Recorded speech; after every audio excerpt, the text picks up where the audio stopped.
Welcome to the School Photo Podcast, the show where we dive into the world of school photography, innovation, and the future of capturing school memories.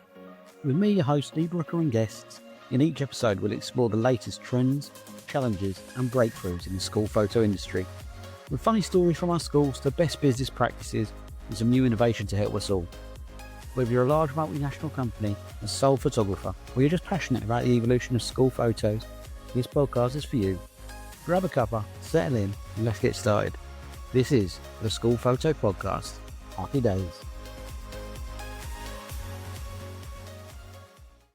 Today, in episode 6, we are talking with David Doogie Douglas.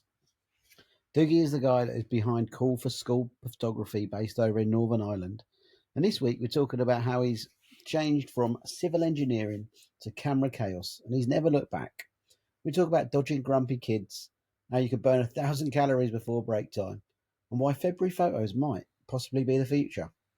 We got some laughs, lessons, and a whole lot of Doogie. So get involved, listen along. It's a long one, so be sure to take a break or pick a car journey that's going to take you a while. Have a great day. Look forward to hearing your feedback. Thank you. So welcome back to the podcast. Today it's my pleasure to welcome David Doogie Douglas, all the way from Northern Ireland. Have I said that right, David? Well, no, it's grand. Yeah, I was introduced on honestly on a program once as David Doogie, and everybody knows me as Doogie. It's like Doogie. There we go. Ever so sorry about that. It's me No. too much LinkedIn. So Doogie, welcome to the podcast, all the way from Northern Ireland. Thanks for joining us today. How have you been? Really good. Yeah, we were chatting before. It's been a really nice day, so it has. Some days you just need a day where you're not in a massive 400 head primary and you're just in a small nursery to get home early and caught up, and you get a lot of boxes ticked. Yeah, very much so. Have you been on a job today? Yeah, just a small one though, thankfully. Very nice. Thursdays are a great day of the week. I've dated it now, but hey ho. So talk to me. Tell me a little bit about your business, a bit about your journey, your story. I know you've been in since the 90s, haven't you? Is that right? Yeah, 98. Came out of university with a civil engineering degree, which is very useful in school photography. But no, I suppose I was working for a photographer from I was about 15. I was going out with his daughter, I should say, as well, at the time. And he just started helping him at weddings and fixing dresses and mucking about with usually the page boy and the what do you call it, the flower girl, and keeping them interested while they got photographs. And once I got to about 21, my old boss Roy, he just said to me, "Look, you're good with kids, and I could teach you how to do this." I was in I just finished second year at university, and he said, I can't teach you how to get on with kids. You've got that, the camera. That's I can do." So he was going to buy another business from a friend here in Northern Ireland, and I was going to run it. And he would train me up in all the lighting techniques and the photography side of things. And I just had to make him laugh, and that was something that came relatively easy. Nice and easy. And I don't think I've ever really. I think I'm 7 in my head, so that's why. But he said, finish your degree, education's easy carried, all that stuff, and then so I came out, turned left at Albuquerque, became a school photographer, and I'd always wanted to be a civil engineer. I mean, like from I was 8 years old. All I ever wanted to be was a civil engineer. My dad was a civil engineer. That was the path, was it? Sorry? That was the path. That was the plan. Yeah, that was the plan. That was it. Yeah. And I don't know what, something about it felt right. It was weird. I talked about it with my dad. I talked about it with my old boss. I'd got loads of experience in civil engineering, worked in companies in Belfast, and even went across and lived in Spain for a summer and worked in a company over there. I just something about it, not because I was going out with his daughter, I should say, but just something felt right. And my dad said, "Look, give it a go." Um, I suppose Roy talked about succession at that point. He would keep Okay. going for maybe 10 years, and hopefully I'd take it over. And so yeah, I did. Yeah, I worked for Roy for 10 years, and look, as most people in this industry, when a relationship goes wrong, it goes really quite Yeah, wrong. very true. Yeah, yeah. Um, and I was headhunted by another company, an English company, that were trying to get into the market in Northern Ireland, and um, I suppose I was headhunted by them, and I met them because I wanted to see how serious they were about coming here, Okay. and yeah, I found out that they were really quite serious, Right. and I was like, oh, right, okay, wow. So I went straight back to my boss, and because I didn't want to go and work for these guys, and Okay. offered to. That was the time. It was the late noughties, and everybody's house was Okay. worth a lot more than it maybe was, and I had a good chunk of equity. I said, look, I'll buy in now, and let's go for these guys, and let's go for the whole market. Let's go big or go home type thing. And he took it really badly that I'd met with these guys, and it just within days I was gone. Right. And that's Okay. look, it's fine. That was his. That's the way it is. And Did you feel just a bit of betrayal that you hadn't said beforehand? Do you think that was yeah, what it maybe was? that's yeah. But I did look. To be honest, I didn't really. I was really naive. I was green as the grass. Yeah. I didn't know they were going to offer me a job. I just thought Okay. I could find out how serious they Conversation. are, and but it was really clear really quickly that yeah, they were looking me and they were looking really to go for it. Um, but And I there's knew. times when that happens. I think when there's probably a number of people that are listening that have had a similar situation where a conversation has happened. Do you want a coffee? Do you want to chat? Do you want a conversation? And actually, initially, that initial thought is, what harm can it do? What harm can come from a conversation? And maybe something good can come from it. Who knows? But I think it's not always with intent that we go into these Oh, conversations, I is it? really wanted. I mean, I really wanted to go for it, to go for them. Mm. As in Yeah, not go work for them, go for them, go beat them. and take them on. Yeah, go beat them Did they because have work already in your area? Was there already they only work there? they'd only had 3 or 4 schools, and they pinched a couple of really good accounts off me, particularly off my side of the Okay, business. And um, although I didn't, it wasn't. I suppose we did look at it, our sides of the business, although at that point we had about 4 photographers, but right. um, including Roy himself, myself, and 2 others. Yeah, yeah. But it was a good business. We were a good business. We'd really increased.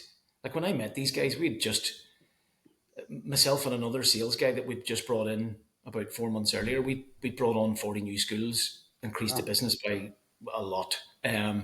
and things were going well. But it was a wee bit of a shock to lose these 2 particular accounts, and um, so I just wanted to see what these guys had up their sleeve. What was it all about? Like Yeah.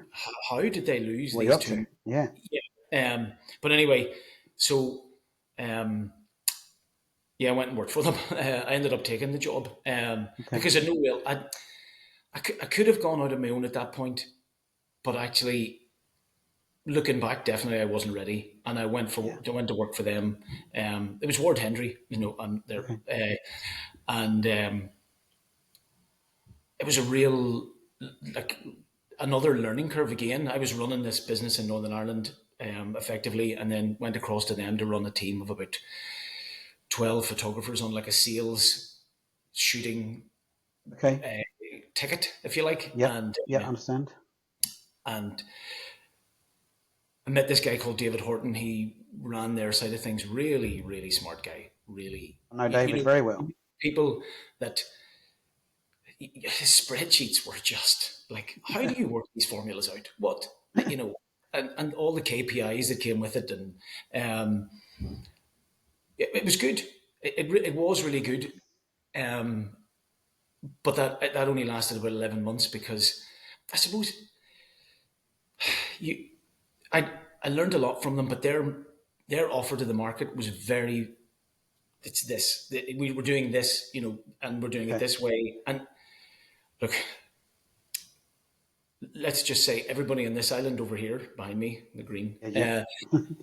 we're Celts, and probably a bit in Scotland and Wales as well. But the world works slightly on nods and winks, and you have to be able to be a little bit. You have to be able to move necessarily with the market, but Bit of you, flexibility, creativity. yeah. And I'm not saying like give 50% commission or No, anything, I hear you. I hear you. but Yeah. you have to be able to, Play the game. yeah, do something. Yeah. And I totally appreciated where those guys were coming from, because they were based in Banbury. They had 4,000 schools within 90 minutes drive in pretty much all Right. directions or whatever. So it was a good base for them. They could Yeah. be firm. This is what we do. Yep. This is how we do it. We do it well. Blah blah blah. And but in Northern Ireland and a few schools down south, you just needed to sometimes. There's a phrase over here. You needed to sharpen your pencil a little, and Okay. so um, so yeah, I just decided, look, I'm going to start up myself, and I was totally straight up with the guys there, and really, they were okay. No, it's a bit of a shock because I'd been Yeah. quite.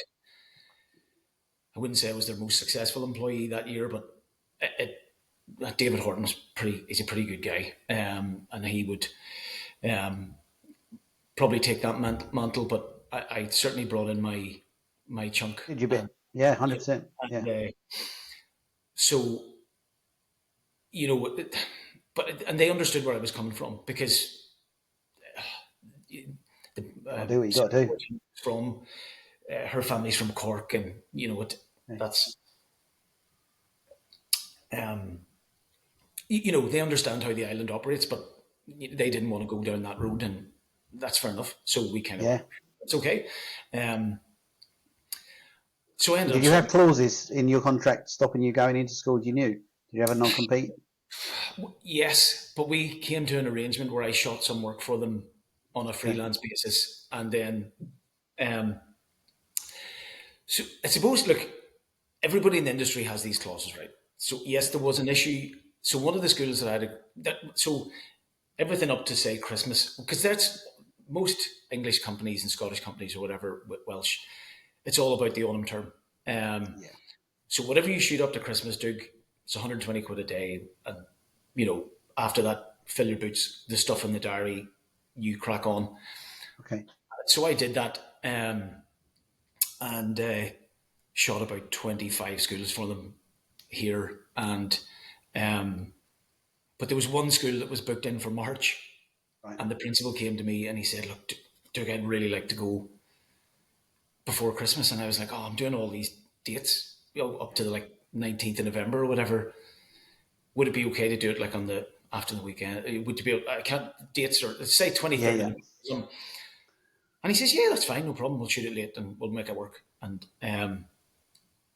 because I'd already had a fairly good plan at that stage, I'd started obviously planning Cool for School in the July when Mike and I had talked, my old boss, Okay. and but he walked into the school building that day that I was in shooting. He was Oh wow. delivering some stuff, and he took it badly that Okay. school had moved and that I didn't shoot it for them. Um, so there were some legal issues, shall we say? And I'm not look, I Yeah. don't care. All I would say about those clauses is when you really dial down into it, you're allowed to feed your family, and no judge is Okay. going to take your roof away from you. Yeah.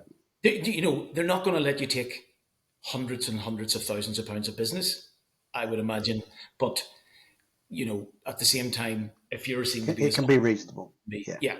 So after a little bit of back and front or back and forth, it was all okay, and away I went, as it were. And so then you move on, and you've got it's a clean slate in that January. Okay. Got a few things in the diary, because that's the other. Our market is different. We can shoot schools. Like I shot individuals today, tomorrow, Monday. All head and shoulders and siblings individuals. Yeah, yeah. Okay. Okay. Just the portrait work that you guys, that is Okay. the big. Yep. chunk of the business that you're doing in autumn term, What's that? Yeah. we can do it any time of the year. Right. Okay. To And do you May, find which that is, impacts the sales at all? Do you find you sell we less don't. in? Like, and as I say to some, you're doing a sales call or whatever. Back in the day, I don't do them that often anymore. But that's not being Mr. Big. My business is a nice size. I like it. Yeah, yeah, of It's, course. but anyway, when I was doing it and I was going out, you'd say to people, when was the last time you got a school photo was a Christmas present from your sister of her kids or something or whatever? That just doesn't. When did It's somebody true, isn't hand it? you might give them to your parents, but you can do that at any time of the year, Mother's Day, Yeah, Father's Day. Um, yeah. Everyone plus, has a birthday. so this is, I was talking to somebody at the conference, across, the one about 4 weeks ago now, was it? Yeah, about that. Yeah. And they were saying, like, how do you swing customers to after Christmas? And I said, well, I use the real example of my family. There was one year, so my kids are now 19 and 15, but at one time they were 11 and 7. And Okay. Dan was about to move from primary to grammar school.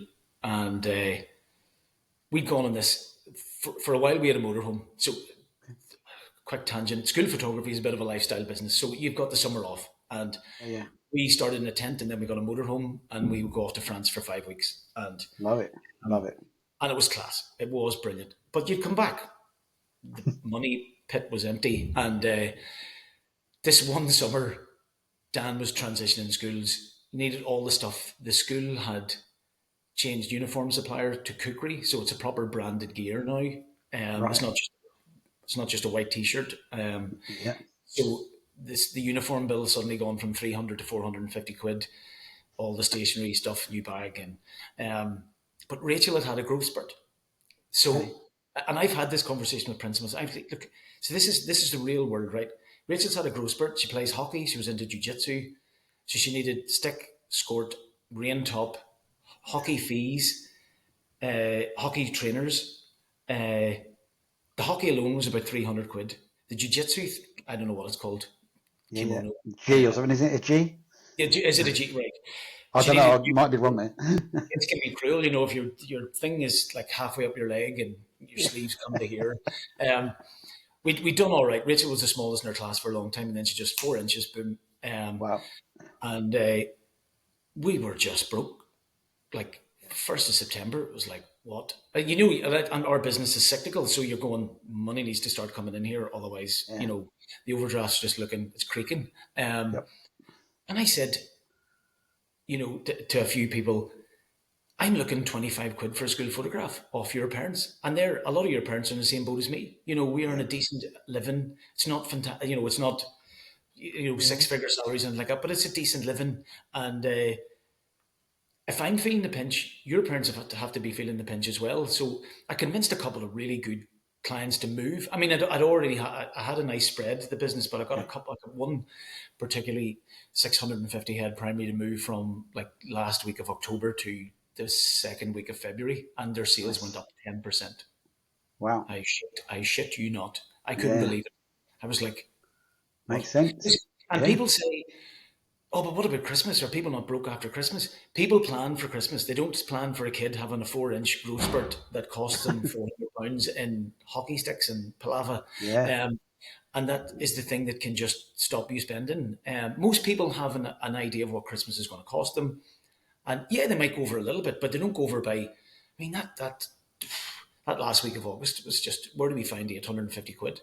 Um, Yeah. where do we find this? And so, and we can't be the only ones in the world Okay. like this. So, and when you talk to customers, they buy the beauty of you're in Got Photo, and I use NetLife. You can see the number of parents that buy later in the year. We have some really good middle class primary schools in certain areas, good civil service employees, Okay. but by the school delivery cutoff date, their sales are looking pretty bleak. But by Yeah. the end of March, they've another fifteen hundred Jump pounds back up on. again. If they've added nearly 50% more. Yeah. Um, and they're back to those numbers that you like to see, number of heads times 10 type thing. And so um, so I definitely see people's spending And we get we get emails from parents. You probably do as well. Do I have to buy this right now? And we're like, no, Yeah. it's there for as long as I can keep paying Well, Harry a monthly. that's the real big thing, isn't it? Is that, I mean, we've got a number of schools that we photograph that might be in London, in Luton, in Dartford, in Kent, in various different areas that are really, really multinational Mm-hmm. and lots multi-economical as well. You've got parents that are earning six figures. You've got parents. You might have a third of the Yeah, school that are on pupil premium. yeah, I found out the other day that pupil premium is the threshold in the UK to get it, which is free school meals and additional money to the school, is £16,000 per family is the threshold. If people are earning less than that as a household income, that's when they get pupil premium.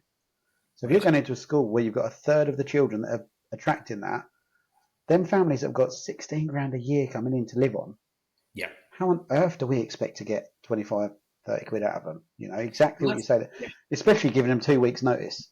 Order this now. yeah, If yeah. not, you lose it.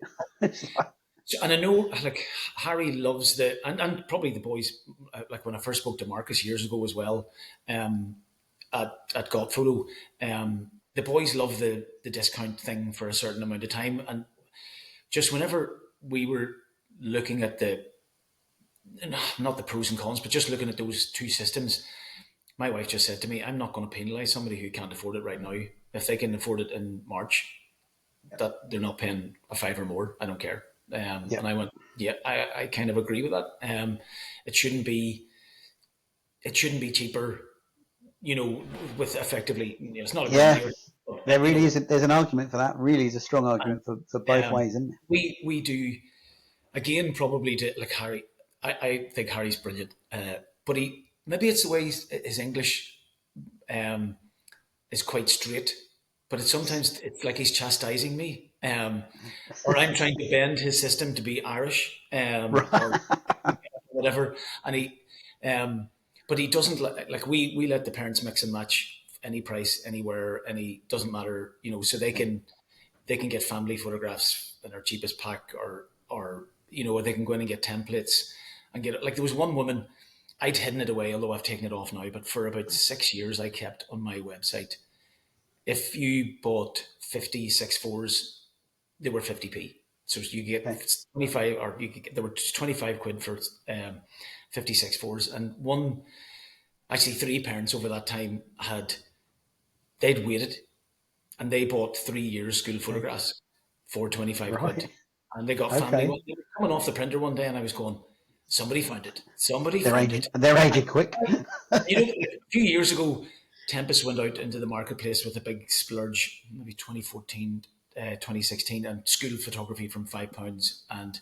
Um, I remember that. and I Yeah. got loads of customers ringing me up going, here, dude, come here, what's this here? Like these photographs are a fiver. And I mean, I could have done that with this and said photographs from 50p. Yeah. It was true. And what they were saying was true, but you couldn't just buy a photograph for 50 No. pence. Yeah. And it was the same with them. I just said to them, look, ring the rep and say, ask her what The details. what you can buy, what you can only spend £5 on, because the Yeah. answer to that question will be zero. There's nothing. You have to buy something to get the fiber Yeah. thing, and so. But I didn't want to do that. I really tucked it. I hid it in the website, in the sort of belly of it, and Yeah. only three customers ever did it. But fair play to them; they got absolutely stonking value, you Oh know, yeah. Yeah. It's all right. for, for that. And I hope they told loads of people that we were great.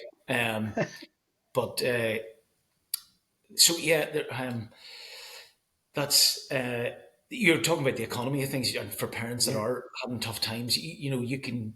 I don't know. You can buy just a 6 4 off us, or like a fridge magnet. You don't have. There's no minimum spend. There's no. Mhm. Um, and you don't have to do anything. You can hold on until you have gathered it up because it's not going to cost you anymore. Um, and I just, it's like, what would you call it? It's like I just want to be fair to people. They're my customers. Like, Yeah. Of I course. And you're I going to make see him again another two times this year, and the following well, year, yeah, and the following year. and but like I I do most of the primary schools here in my hometown, so I meet the parents, and you have to look them in the eye sometimes, and Yeah, so and they don't be long telling you over here if there's something I bet. amiss, which is I don't mind. You know, well, when I say we all you all get criticism. Something's not right. The lighting's not well, no, not the lighting, but um, I don't know. They didn't like the background, or they didn't like Yeah, something, and that's it's going to happen, isn't it? everybody It's all sees part of things. it. Yeah, everybody sees things differently, but you When do. you deal with the number of people that we deal with, the number of parents that we deal with, and they're used to seeing their child in their own mind's eye and in a certain way, if we don't capture that in them 15 seconds we've got, That's it. they're going to Yeah, have something to say about it. but How many you're schools are you working with at the moment? 180, Yeah, a similar size 180. to us. Yeah. Yeah, so about 180, but then some like the one that I was in today was only like 52 kids. But so I don't know, it's about 35,000 heads, something like that there. And um, but it's a good number. Some days you need obviously you need the 400 head schools and the 600 Yeah. head schools, but some days you just when you're I was going to call myself a one man band, but if I do that, my wife will freak out because she I does wouldn't do that. Yeah. most of the collaboration stuff, and I've got a girl that works with me, May, and she would shoot a good chunk now, Okay. um, and it's funny, she wasn't, she was a classroom assistant. Okay. She could make kids laugh. She got kids. It's fine. Yeah. That's the bit what Andy was talking about in was it the second podcast you did? Yeah. The second one. Yeah. One, you're going in to put on a show. Do you know Yeah. what I mean? You go, and again, because I was maybe a little bit sore from my old boss here. I went out every day to be brilliant. I did. Yeah. And that's like sounds like something like your Neil, who was giving the talk at the conference. He'd be, Yeah. but I get up in the morning and what's the point in being average? Like let's Yeah. go. You want to go make it worth doing? Yeah. And like I wore a Whoop tracker, fitness tracker for 2 years. And there's a lot of days before break time. I would have like 1,000 calories burnt over and above the like breathing in and out Right. calories Yeah. Yeah. because you're going for it. Like, You're and just you on can't. show and Yeah, it's more than Mr. Tumble. It's like um, you do get like I've been asked to do kids parties. I've been like I do that a lot. yeah. Um, Yeah. and or you should be a stand-up comedian, or although this isn't that funny. But the And I love it. The kids say that's the funny man, or that's the well. My emails are all Doogie Photo Man at, and because that's just that's the photo man. And That's what they know you as. Yeah. some kids know me as Doogie now. It's that's and I love that. Yeah. It's just you've built up a really tight relationship with these schools, and Something I don't think I'll ever get used to is when you're in a school and you're speaking to a class and the teacher's trying to introduce you to the class and she'll say, "This is Mr. What's your name?" I can't not say my name's Lee. I'm just like I can't. It doesn't come out. I can't go over the whole Mr. anything. It's not for yeah, me no, that. exactly, yeah. No, I find if they say, "Oh, it's Mr. Douglas," I'm like, "Is my dad here? Oh, I'm in trouble. Yeah. Where's my dad?" Um, and what have I done? Yeah, because even it's taken a long time, but my wife now calls me Doogie as well. Because for a long time it was David, or still if I'm in trouble. Yeah, I hear you. But so yeah, it's that you get up in the morning and you want to go for it. Go and have a good day because it not only does it do great things for the kids in the school and for the staff in the school, but you come away from it knowing from that instant feedback. I mean, kids are brutal. They won't play games. If you crack jokes with them and they don't land, you know straight away they haven't landed. But when they do, I mean, for me, I'll use the lack of hair as straight away to an advantage. You see a kid come in with a big afro, I'm always like, listen, when you get your hair cut, can you save me some? And That is, instantly, I laughed. everyone down the queue is laughing their head off. The teacher's chuckling. I mean, us being able to laugh at ourselves and pull something You've for got to, sorry, that's myself. what, yeah, that you've got to be able to laugh. You've got to be able to make yourself be completely stupid because the kids, it takes away any like sort of tension. I mean, there are kids. Yeah, You were talking in one of the podcasts about kids being anxious and stuff, and um, you do. I suppose you see that a lot more. The kids who are shy, I can. You could. Yeah, I was going to say you can nearly always win those over. yeah, The kids who are cynical, that's that's a whole like I yeah, just lately it's becoming a phenomenon. They're cynical 5-year-olds. It's like, yeah, is this the best you got? They're looking at you yeah. going, Come in. whew, I'm trying. I'm yeah, trying. I feel like I've got nothing here. And One of the big things I've always noticed as well is if you're doing star photographs and the teacher sits down at the beginning of the class, what's the first thing she's going to say to you? Teacher sits down for a picture. Straight away, they always say, don't they? I hate having my picture done. I'm yeah, like, there's 37-year-olds there. I need them not to think that. yeah, yeah. Or they say, can you put a filter on? That's Oh actually God, yeah, that's running a quick. That's running. I hate having this done a yeah, quick second. Um, yeah, and but see, for the kids that are, it's the kids that sometimes are finding it. Um, Maybe they are a bit cynical, but if I go with like, I want you to imagine a big inflatable banana, massive, massive, right? And you've got it, and you're running around the playground, and you're just battering people with it. That usually gets them on side. Or imagine battering me with it right now because you hate this. You've got a big banana, big fives, woof, and that'll get them, yeah, move yeah, them yeah, a little yeah. bit. Little Um, bit, little bit, little bit. yeah, and then you keep going. You find a different chink. Or imagine shooting your brother with a Nerf gun. Yeah, That's yeah, yeah. All of catch. that, all of those little things, just to get them out of that moment for a little while, and be on a line with you, going, actually, this fella's not so bad. He's not a teacher. He's not here to tell me what to do. He's not here to tell me off. Yeah, I just want you to look good. And That's all. I just yeah, want you to look good. yeah, I just look like you. Or I have said this to, but there've been slightly older kids in primary schools. I just don't want you to look like you sat down on the last person's fart. And love it. that usually You that pick can, your moment for them ones. yeah, that usually can nudge them as well. Or it makes the teacher laugh, or it just changes the. Yeah. It's funny. Um, With the older kids, I've often used if I can see normally year six boy is generally where I ever use that to, and yeah, I'll that's basically say, listen, piece of yeah, them. a year six boy that you can see is confident in the line. As he'll come over, he'll sit down. I'll be like, morning, how are you? You're the lady's favourite, are you? And straight away, bang, a little bit of a laugh goes through. Yeah, I genuinely had a complaint directly to me from the school. The school lady from the school came in from the office and she went, "We've got a school policy here. There's a new policy that we don't reference boyfriends and girlfriends within primary school because we don't think the children are old enough." I'm like, there's only one thing I could have said to one child that sparked that, and the teacher's obviously gone back in and she said to the office, "You're yeah, not going to tell him about the policy." And I was like, "Whoa, okay," but there was nothing. I mean, it was literally, "Are you the lady's favourite?" That was it. There was yeah. no inclination of It was, anything else. yeah, yeah, and he probably And laughed.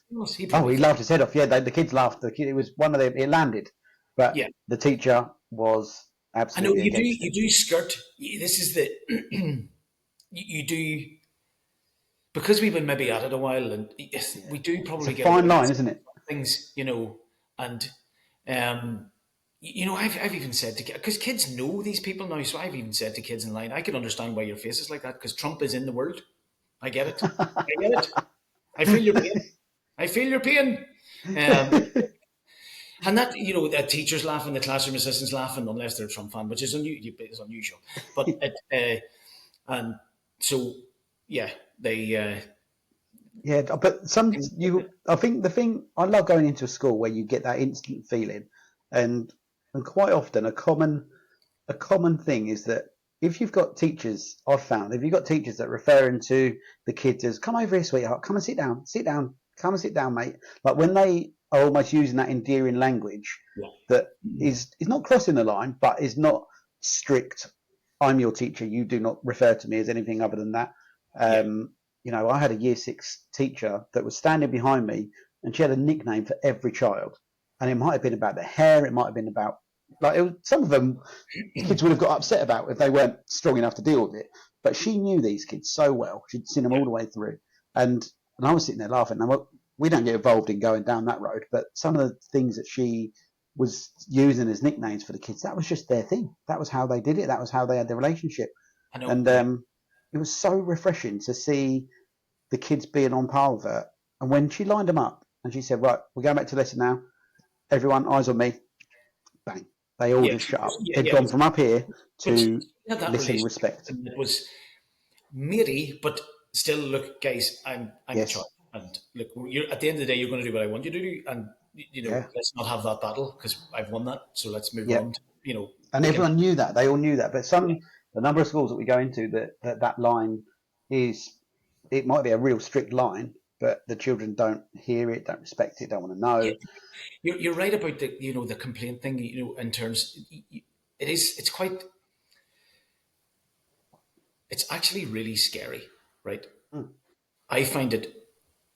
You're literally one little quip away from being cancelled. Or so I was in a classroom. No, was it yesterday? I was in the classroom. I went because a little child in P1. That's like our reception. Wouldn't have her photograph taken, and it killed me because she got all my jokes. She was Right. laughing at She's all. had the value. She's had the value. Pay the price. Come on. Not and laugh here, no problem. But over there, not going there. So, Not going. but I went back down to the classroom. We'd finished to shoot just in case I could. I thought I could win her over down there, and um, by bringing her with a friend or getting a friend to bring. So my tactic was to talk to her friend and then ask her friend, "Could I get a friendship photograph of the two of you?" And come down with the classroom assistant sort of thing. Again, having great laughs, and the her friend said yes immediately. Like, "Oh yeah, yeah, Ellie and I'll come down." But and Ellie was like, "No, I'll come." And I went, and I pretended to have like a wee tantrum and cry. Okay. Uh, did the wee stampy foot thing that kids do, and totally joking, like, and they knew I Yeah, was yeah. joking. He knew I was joking. But this other kid came over and he said, "You're a real crybaby." And I went, "Don't say stuff like that. You'll get cancelled. You're only 4. You'll get cancelled. You can't call me a crybaby. If I called you a crybaby, that'd be me gone." Yeah, Um, I'm down. I couldn't. I was like, I actually said to him, I hope your dad doesn't call you a crybaby because it's like, that's skirting along the edge of Yeah. hard parenting and all that there. But it's, yeah, but but he was just having a laugh. Like I wasn't, Of course he was. Yeah. and I loved that sort of banter. And the classroom assistant, the teacher, loved that banter. Um, I've been photographing her kids for years, and so she sort of knew the form. And I But think what you say there is absolutely right. And I've said to all of our photographers that work for us that there's nothing better than that second and third year that you're going into the school to photograph there. And you can go and make yourself a brew in the staff room. You yeah, can walk in and around the school. You can set up where you need to. Just that familiarity and that trust that the school gives you to be able to yeah, go, I trust you you. I get you had it. a good thing in the where you said to your people. It was in one of the podcasts that came up was maybe with Ian, and he you'd said make sure you go into the staff room, Mm. and chat to people Yeah. because you find out stuff, and that it's brilliant then to go into the next year and say, "How's your son getting on now with that thing?" or that, Yeah. "How's your Add it daughter?" Or onto the job notes. We literally will put it onto the job notes. And just yesterday, I had exactly that. I was 120 miles away from home, and I was in the staff room talking to a lady. She said, "How far have you come?" So I told her, and she went, "Oh, do you know what? I got married in Frinton, which is 5 miles from where we were." She was like, "I got married there, and I know this, and I know," and straight away, like you say, boom, that relationship or that almost small friendship is just built there. That yeah, without going for that cup of tea in that staff room at break time, we could have just sat there and scrolled on our phones. But without putting yeah. that little bit of effort in, that has now really secured it. And she's going to go into the office and go, "Oh, do you know what? He's driven down from near where I got married." Boom, boom, boom, And boom, it boom. is it is really it's different over here. You're just one degree of separation from somebody or I a bet. friend, or um, it's utterly bonkers how you can within three sentences find some connection to a person that is just up the road or whatever. And um, so over here, it does make it really hard to build a business here Yeah. because the relationships are so strong with a lot of principals. And I suppose that's what shocked me years ago when Ward Henry got those two clients. I got on brilliantly with those two principals, went to rugby Yeah. matches with them. Like, we were mates, proper Right. friends. And then they just they just went. And I was so like, what magic has Yeah. this Ward Henry guy or people, what have they what have they got?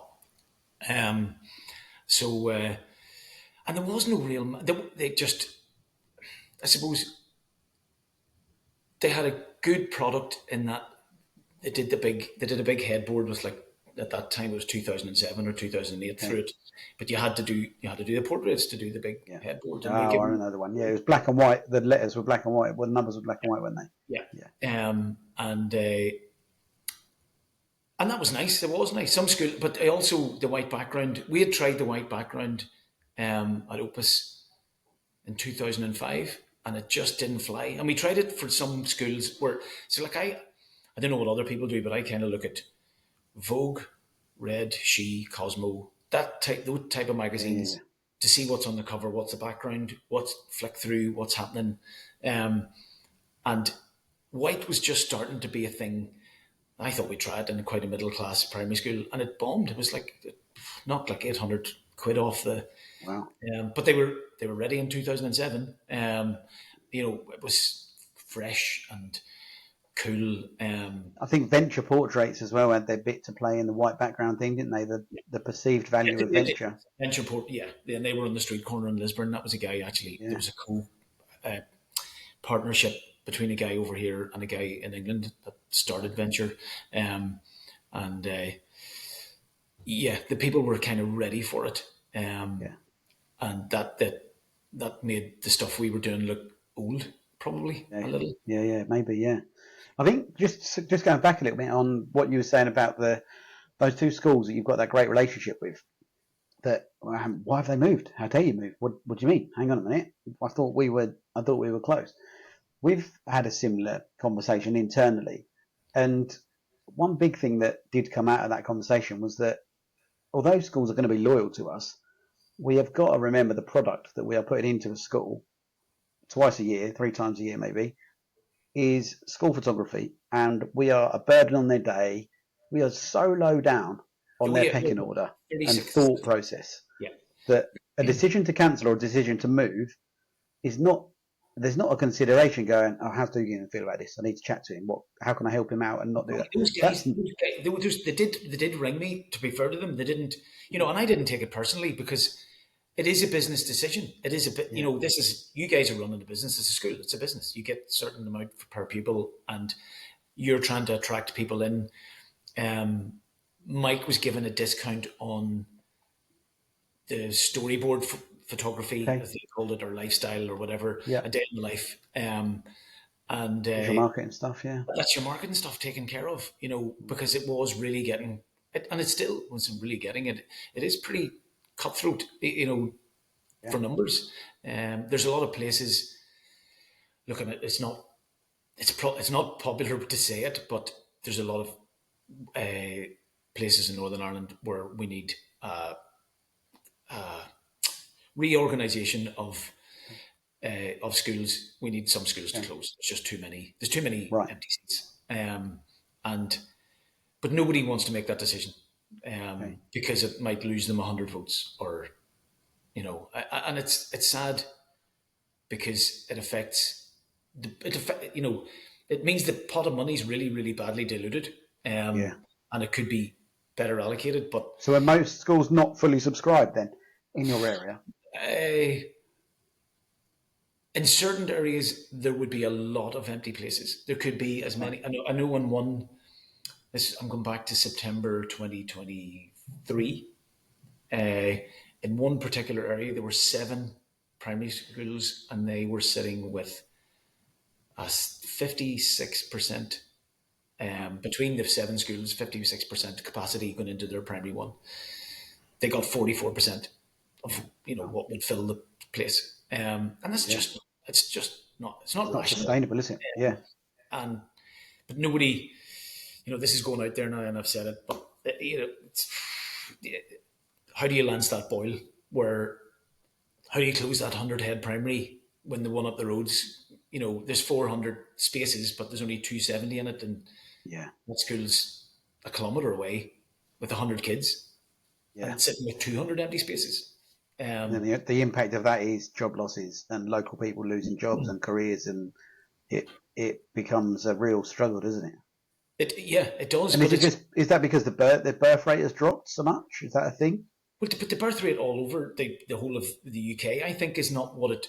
Well, it's certainly, if you like go into economics and all the, it's not what we're not having enough kids to sustain us into Yeah. our pension years. I'm paying the pension now for my dad, and there's not enough people who are going to pay mine. So I don't know how long I'm going to have to work for. It's 67 at the minute, I think. Is it? It'll probably Need a be big fast motorbike at some point, mate. Just head to the Isle of Man. yeah, yeah. Put it in the hands of the gods. Just the you know yeah we just we need to be having more kids as a Yeah. society, which is a really hard thing to do because economically it's tough. We've had two kids. Having a third would have been really tight. It would have Um, been a mistake. I've got three. Oh, that's gone out there now. I love them all. I love them all. But yeah, the third one is yeah, there was the incremental when you meet loads of teachers who go from two kids to three kids, and they just say the washing machine's never off. yeah, It's relentless. And so when you're like we sort of skirted on a few text messages about work life balance and how you had sort of joked about how seeing your kids is tricky. You've made promises to them that it's not always going to be like this type thing. And yeah, yeah, when you're a small business, particularly at the start, those first 3-4 years, you're trying to do everything super fast because you want to turn around quicker than the next company. Because the things that you can't be going out and saying, "Here, I'll give you 30%," or that's just bonkers. Um, but you've got to try and do some things better. Although, what's your differentiation? And a friend of mine who was he was a school principal. We went to school together. He's now a life coach, Okay. like business coach. Um, when he was in his first school, a school principal, I was over at school one day just having a chat, and we were talking about how do we get time with our kids. Like, what do or I was maybe saying to him, actually, I just don't find that I'm having enough Yeah. time with the kids. And he said, Duke, this is what you do: 15 minutes, 15 minutes every day, dedicated, no phone, no nothing.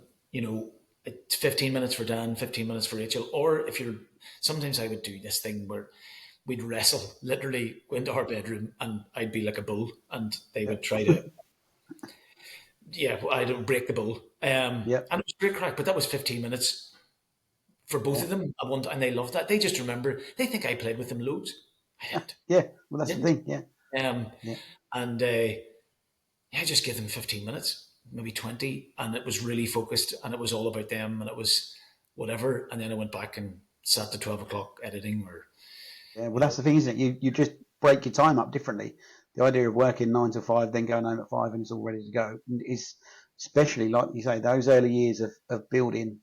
I mean, we started in 2018, and the first 5 years for me were, so not only are you trying to do stuff better than the other people and trying to be more efficient, you also don't have the disposable income to pay someone at that point to do it. no, you do. Yeah. So for me, the massive game changer has been when I've started employing people and employing great people that can take the time and ultimately the pressure away from me. So I've never done the school run as much, and I've never been picking the kids up as much as I have done in the last year, probably, um, because of I've got a great team that I know have got stuff in hand, Yeah. and It's if taken you they 5 years to get there to that. 100%, yeah, exactly that. So particularly when I was working from home, so before we'd got an office, I was working from home, um, and how are your kids at the time who are 7 and 3 or whatever they were? How are they to know that dad's at home but he's working, Mhm. or dad's at home but he's playing? Like what? Where is the the obvious differentiation there. Yeah. And they might come in. Oh, Dad, can I show you this? Can we do this? And I'll be like, no, we can't. Not at the moment. And I It fairly kills you. quickly realise that doesn't work. If they come and ask for the attention, they're not spoiled kids by any stretch. But if they come and ask for the attention and they've got something they want to show, that's the priority right then. Whatever we're doing, editing, can wait. When They they're can in bed, I've back to got it. 5 hours. Yeah. Um, But it's so hard that you're trying to set up to those stupid times of night, and then you've got to get up and be Mr. you're Tumble up at again. 5. Yeah, Those Australian boys that dance around as well. Oh, what do you call them? Anyway, they have their own TV show. Where you just have to have that. You've got to bring that level of joy, and then you come yeah, home and all the adrenaline is just gone out of your system, and you're like, oh, yeah. just give me 10 minutes to um, It's when you get home in the evening, and the wife wants to talk, and you're like, I'm 400 kids in. I'm so sick of the sound of my own voice. And she's like, well, I've been at home with just the kids, or the yeah, kids I have been want to to talk school about and it's not been in. love. Let's have a chat. I'm like, oh, And so Elaine came into the business at the end of the first year. She was on maternity leave. We had Rachel at the end of year one school year, and okay, so that was a bit of a bomb. Um, but it was great. And my sister came into the business for a while. yeah, She came in for about 5 years, and she was very independent. My sister, she was good. You could just once you taught her the stuff and how to. She was a bit like yeah, me, just a female version of Mr. Tumble, Mrs. Tumble. Where you go, right? Great. Um, love it. so Yeah, I kind of didn't have to worry too much. But there was you're still trying to bring in work, and you're doing sales calls, and um, the business takes over everything. yeah. Um, and Because that's the driver, isn't it? That's the way they're eating. That's the and, way we're and putting food on the table. yeah, and we It's went when the kids. So Rachel was 5 or about to turn 5, and we went on our first ski holiday. okay. Ever was 39, and ski holidays are generally Saturday to Saturday. Um, and it was the Friday night before we were going home, and I said to Elaine, "Do you realise we haven't talked about work once for 6 days?" And she was like, "Shit, you're right." And I went, "What is it about this holiday that's so different from the motorhome or going to Yeah, yeah, Lanzarote yeah. or something?" Um, and I think it was we all had our own stories. Elaine didn't ski, so she was out exploring. She'd gone Okay, up okay. with us. Rachel was in her ski school. Dan was in his ski school. I was in my ski school because I'd never skied. Right. So when we came back at like 3, 4 o'clock, we had all these stories. Yeah, Dan had his stories, Rachel had her stories, Elaine had her stories, I had my stories. Took the kids to the pool, mucked about, had a few beers, yeah, um, and it was so different from anything else. It was so um, refreshing. And I went on a skiing holiday the following year to the same hotel, and okay. there were a lot of Irish in the hotel. It was good. Um, the Not that it's a home from home. There weren't. So, and this is going to. It's not anything to do with Ukraine but there were at that time. This was like 2014. There were no Russians in the hotel. The Okay, owner refused to take bookings from Russians because they were pretty okay. rude. And as his experience of them, I'm not saying Yep. all That's Russians what are he whatever. chose. Yep. His hotel, his rules. Yep. Anybody books and they nationality were full by. Um, Okay. so there were a lot of like Irish, English, Dutch, just lots of good. I was Yeah. going to say lots of good nationalities, but yeah, lots of nationalities. And I was chatting to this guy who's a solicitor, and I was telling him this. We don't talk about work here. I don't know what the crack is. And he said, when you're skiing, it's very hard to talk about work when you're thinking about not dying every other second. That is very true. This is very true. That's Yeah. it, my friend. Every turn, don't die. Don't Yeah. die. Yeah. Don't die. Every tree, every ski lift, don't fall, don't die. Yep.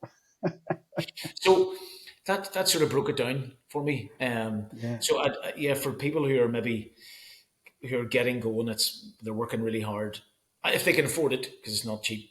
going to ski on holiday, because if you've got young kids, it's super for your Takes family time. all of your concentration, doesn't it? And then the kids get a bit better, and like on that last day, so you do ski school for 5 days, and then the last day's independent, just go where you like. okay, We survival. ski, and but skiing with my kids, it was like I'd won the lottery. It was like you could have given me £1 million, I wouldn't have been happier. I couldn't have been happier. It was just, this is a dream. This is it. Yeah, you get the blue sky and then good weather and the kids laughing and giggling on the way down. You're absolutely. Rachel What more was do you singing want? Ferrera's Jacka, because that's how she was making her turns. And I'm like, Brilliant.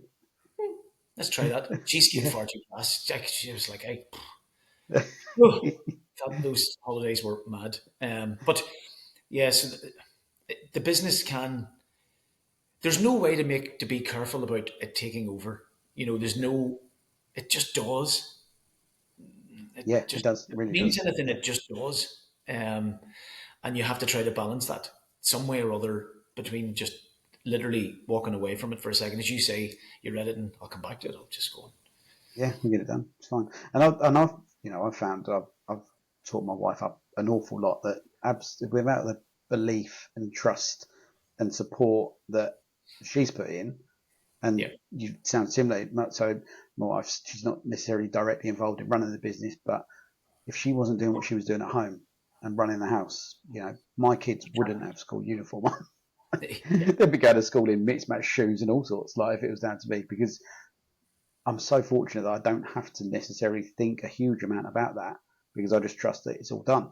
Yeah. And the flip side to that is that it allows me the time and the energy to commit and go, okay, well, let me make sure that we're making decent business side. I enjoy it. It is, for me, the business feels a lot like a sport. It feels a lot like a game that, Okay. I try not, it's not to downplay it, but I try not to take it too seriously. Obviously, it's got more serious since we've got staff on, but with regards to if any of them make a mistake within reason, I'm not going to go stand shouting at them. Well, not within reason. I'm not going to go shout and scream at people anyway. But where somebody really in a previous employment that I used to be in is that if someone made a mistake, that was it. You were. You were It hair was. dried. Yeah, it was exactly publicly hair dried. Yeah, and I know people now that now work for me that used to previously be there, and they've still got that thought process of going, if that happens, is that going to happen again? I'm like, no, that is not how it works. We talk it through, we find a solution, we apologise, we make it right with who we've got to make it right with, and we move on tomorrow. You sounded like, yeah, that it sounds like you're quite, as in, I was going to say it sounds like you're good at apologising, because I'm very good at apologising. I Yeah, find I'm world class at it because it's not that because you have to be, but you're going to make mistakes. Nobody, my daughter plays sport at a fairly decent level, and nobody ever goes over the white line to make a mistake or of course we cock it don't. up. You just, No. stuff's going to happen, and you have to what do Yeah, no, nobody, and even days where, I think that's the one thing I suppose that has changed over the last 15 years is the ability to actually go, it's okay for this work not to go out today. It's yep, okay. It'll be all, the world isn't going to fall apart, and I can get it out tomorrow. It's fine. yeah. Um, Especially when you can see, if you can see that the team that you're with and team that's working have genuinely worked as hard as they can work to produce that, or they've spent a bit of time extra that they weren't necessarily paid for to be there, and they've put that extra commitment in, or there was a problem that they've worked a real hard solution around. mate, so I'm going to flick this light on just to Yeah, no problems. over top. But the oh, I don't know if Well, that's. here is it. It's got a tan, like it. I know. Oh, flip me. The bulb's orange. The bulb's oh, flip me. It's fine. Right. I know. I've gone all Essex. Sorry. The but you're so May is brilliant. Like, I mean, so's my wife, but she's always dealing with the customer relations side of things, and she's checking emails at like 8:30 at night, or um, dealing with stuff. She'd be sitting, because obviously you can kind of tune in and out of the soaps, and Yeah, she's watching something that's, or Kirsty and Phil. She loves a bit of that. And you can, she'll just look at her emails and go, oh, I'll just email that customer that link. Yeah. And I'm like, fair play to you. But then it's one less thing to have to do tomorrow Yeah. morning in case Rachel We've has got to a go. couple of girls that work in our office that they work off a laptop. So if they've got something with their kids, then they can work from home, or if they're coming into the office, they can come into the office. And I'll see all the emails come through on my computer. If I'm doing something on a Sunday, working on a Sunday, I'll see messages that have come in and gone straight back out again at 10 o'clock on a Sunday morning. And I've said to them, I'm like, I don't expect you to do that. I appreciate it. Thank you so much. I appreciate it. I really don't expect you to be responding, and nor do the customers really. They don't No, expect and yeah, they don't. demand a reply then. And she sort of said, she just went, look, if I need time off, you'll let me have time off.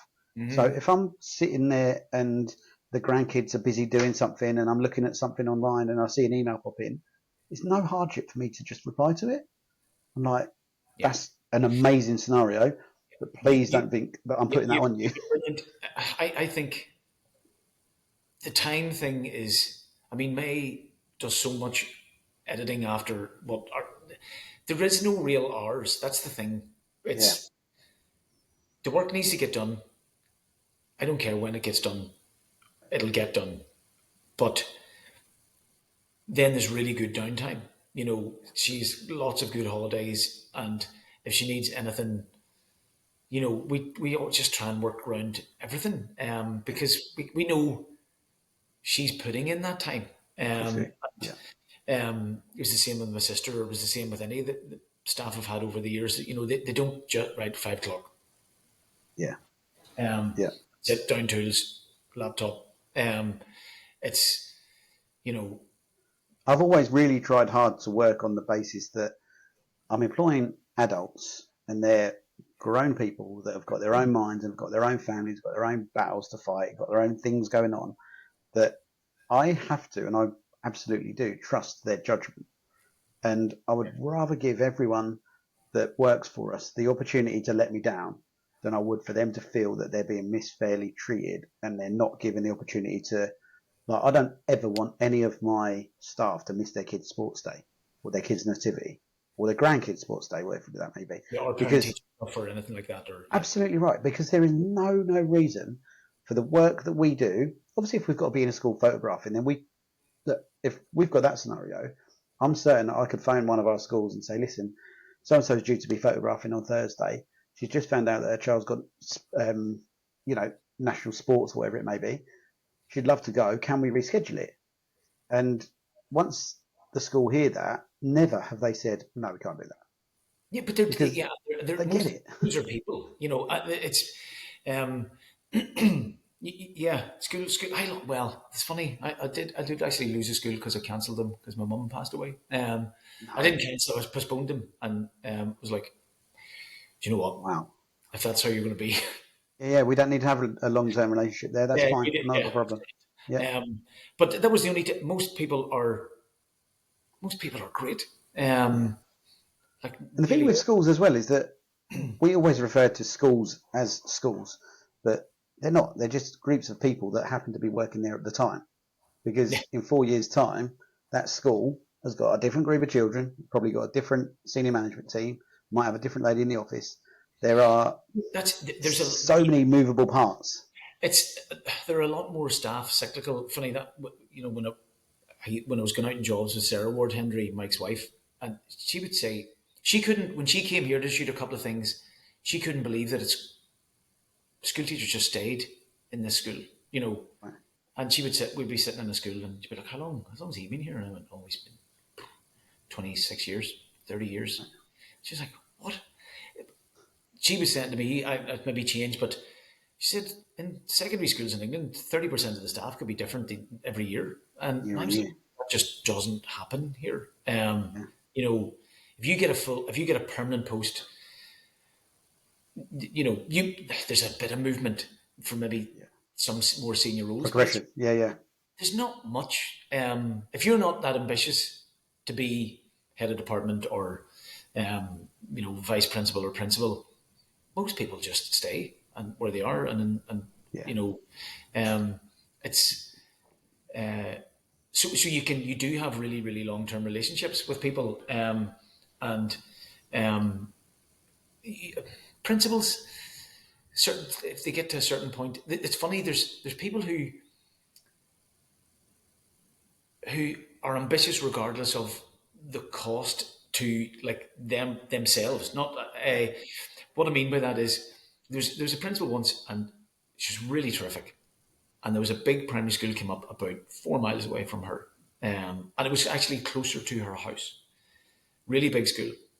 She would have been jumping from 200 kids to 600, and I said to her, "Would you not go for that? Like, um, you'd be brilliant at it." And I'm not blowing. Like I was so straight. I was like, "I'm not blowing smoke up your ass, but you would literally be brilliant at it." And she said, "Doug, look at my desk." And then I went, Nothing there. "This is one piece of paper on my desk, and I have this place running like clockwork. I'm going to go there for 4 grand for about, you know, by the time I'm paid, it's 45 quid a week. Yeah, it's not a lot. Yeah.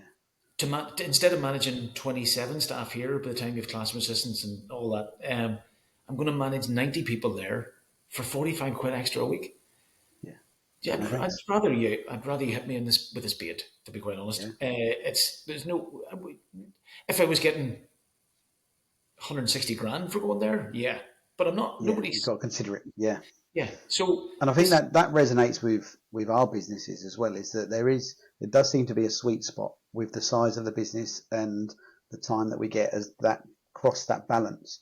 I know guys like one man band guys that they're working for 5-6 months of the year and they're having a great life, Yeah, absolutely great life. Got no aspirations to try and build and try and be one of the bigger companies. Um, I think you I'm look, that guy. Yeah, I think yeah, I'm not really absolutely. looking to get What a position any. to be in. Yeah, but then And you've also got the opposite end of it that people that have gone through their careers that have made an absolute shit ton of money. yeah, Um, but at what cost? Has that come at costs of relationships? Has that come at costs of friendships? Has it come at, times missed? There will have been a sacrifice elsewhere that that you've used to get unintentionally. the best way to get money is to inherit it or win it Yeah, on the lottery because there's no. Well, it takes you're making decisions. Your decisions to be in the office instead of be at home or whatever. There's nobody is making that amount of money, and it's just a piece of piss. It's of course not. just it's not requiring any graft or whatever. And so yeah, there's a cost to everything, and I think I'm just happy with where I am, and that's fine, But I have a good friend who does set up big businesses. His daughter plays rugby with my daughter, and he says, "Do you have a lifestyle business?" And I was slightly insulted for a second. I Yeah, know, mate. only about a second, and then I went, "Alistair, you're right. Actually, yeah, you have a because I don't want to work the summers now. I don't want to, I'll knock my pan in for 7 months of the year, and I'll just enjoy what money I have. And yeah, it's grand. I'm not going to be buying a Ferrari. The Jeep I drive's nearly 8 years old. It's a nice Jeep, but it's still nearly eight Yeah, years yeah. old. Um, But I and don't think that that's spoke about enough. I don't think that the cost of if people are classing success as wealth, which an awful lot externally will look in and go, well, what cars are you driving? We need yeah, a newer Jeep, or I'm driving around in a 10-year-old Transit, and that's perfect vehicle for me and my family and my life at the moment. That is everything that does what it needs to do. have We've you got one of the the kit crew car. cab ones? Yeah, got crew cab, 6-seater crew cab, so I can sit one of the kids in the middle between me and the wife, and the other two can't reach each other. Like it's perfect scenario. Chuck everything in the back, bikes, dog, everything goes in the back. It's fantastic. Yeah, But I've always been into my cars. I've got a Caterham style kit car as well, so I can just go out, put the crash helmet on, and go out and play in that for whatever buzz we need. yeah, Um, but yeah, I don't think it's spoke about enough that it's easy to look at people with jealousy, but actually they're probably also looking back and looking at others that have got a simpler life and potentially more free time. Yeah, the I don't Like know, the words yeah, don't I mean, necessarily come in. But I take my daughter to. So for a while, my son's up a bit now, so he's kind of stopped playing golf and rugby and different things. But like last year, Rachel was doing rugby Monday, football Tuesday, rugby Wednesday, football Friday, and maybe a game of football and a game of rugby on a Sunday. And you're going, and it was yeah, I did most of the running because and not because Elaine wasn't interested. It's just so your wife does a lot of the home stuff. Elaine does a lot of the home stuff, but yeah, she has a fairly substantial role in the business. So I've got to be able to work the washing machine. I've got to yeah, know of the course. working end of the Hoover, and I've got to I've got to pull my weight in that regard. I can't Yeah, be just saying, well, I brought home the bacon, honey. Like Fred, yeah. it's Here's the money, chop chop. Yeah, no, those not are good. Doesn't go those down are well. No. cartoons are funny, but it's like if I got on like Fred, yeah, I'd be on my arse outside. Um, and but I've got time to do that now. Yeah, Because even though I edit almost all my homework. That's one thing. I suppose Dan's at university, and I do fire him about 40% of it now, okay. using WeTransfer, and then he'll ping it back. And so you're using things to try to give me the time to be able to follow Rachel around the country, but also exercise. That's a big part of it. Yeah. When you get to a certain age, I don't know what that age is, by the way. I'm not. When you, I don't know what. Maybe when I There's a was, point you look in the mirror and go, hang on. yeah, well, I was 42. I was thinking, I have to do this for another 25 years, and I just don't know if I can do it if I don't start looking after myself a bit better. And um, so yeah, I started to train like 5 times a week, and um, yeah, that's a big part of. What do? You go to the gym or do you do CrossFit? No, What I've do you? loaded weights in the garage, just kettlebells and some dumbbells, and I mostly use free weights um, but yeah, um, lift weights Yeah. because you got to try and stay strong. You got to be able to move. You got to be functionally fit. Um, the kids are so fast, and Showing you up. I was helping coach my daughter's rugby team for a while, and I was trying to sort of say to some of the girls, I'm 48 and I'm whipping your ass. Like, Chop, chop. you Yeah, know, come on. you should be pushing me into a heart attack, and I'm like, you're almost vomiting, and I'm going.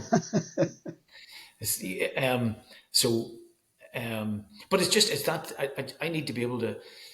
You get to a certain point, and you want to be able to enjoy the end of not really the end of life, but when you finish work.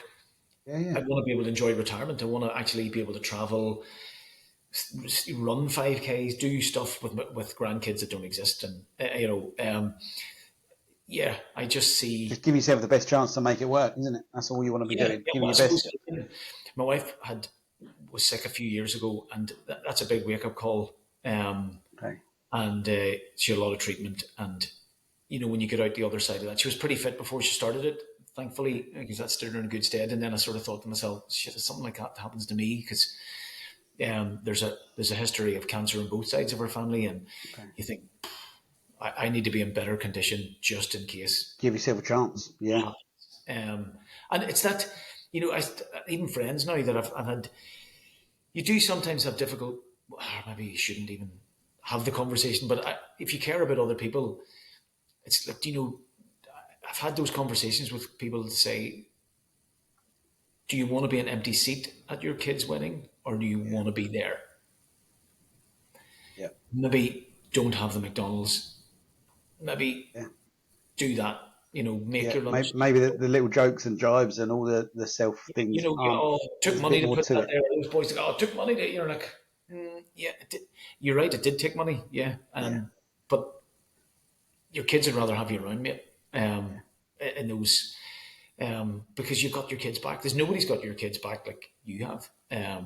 So, um, yeah, you want to be. I want to be that granda, um, that that they're even though I've got no grandkids. Yeah, Dads but would you want to be kick a ball about with them, don't you? You want to kick a ball it's about with just them. I want to be that person that somebody turns around someday and says, "That's your granda surfing," or like whatever. Um, so that's why I do that. I started. Plus, it's really good when you're grinding out reps of a thing.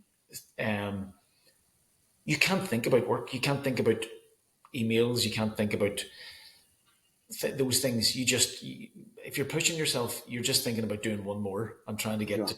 12 or trying to get to 15 or whatever it is. Um, and so I find it very, I don't really meditate around like that there. I try to, but I'm very bad at it. Working out and doing stuff, I find that quite meditative. Because you can't think about anything else No, apart from doing it. getting that be done. Yeah, not dying and dropping the weight on your head. Yeah, I like it. Listen, tell me about your cool photo school thing that you do, where you go and do the education. I was having a look on the website. I like that a lot. Where Do you you know going in? like that? Yeah, that's still on there. We haven't done that in about. We had a photo school called Fill the Frame, and it was Okay. PHI the frame, and had a wee character because there's only fundamentally a few rules, and filling the frame's the best one. Loads of people take the photographs and they're too low down here in the frame. There's a load Yeah, of yeah, space. yeah. And um, I'm trying to remember some of the tips, but it was a really so you trying to when you're doing sales stuff.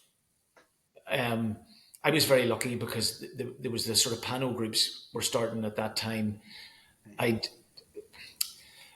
to be fair, Ian Hodge gave me credit for this, and I made it a saleable product for Ward Henry. He had seen it at something, and he said, "I don't know how to do this," and I said, "I can make that. I know how to shoot that. I know how Yep. to, and I know how to do it better than that because that's there's a way to do that." I said, "Give me 20 minutes, I'll be back to you," and did it. Right. So they went out the same year that I was start because we had come to that arrangement.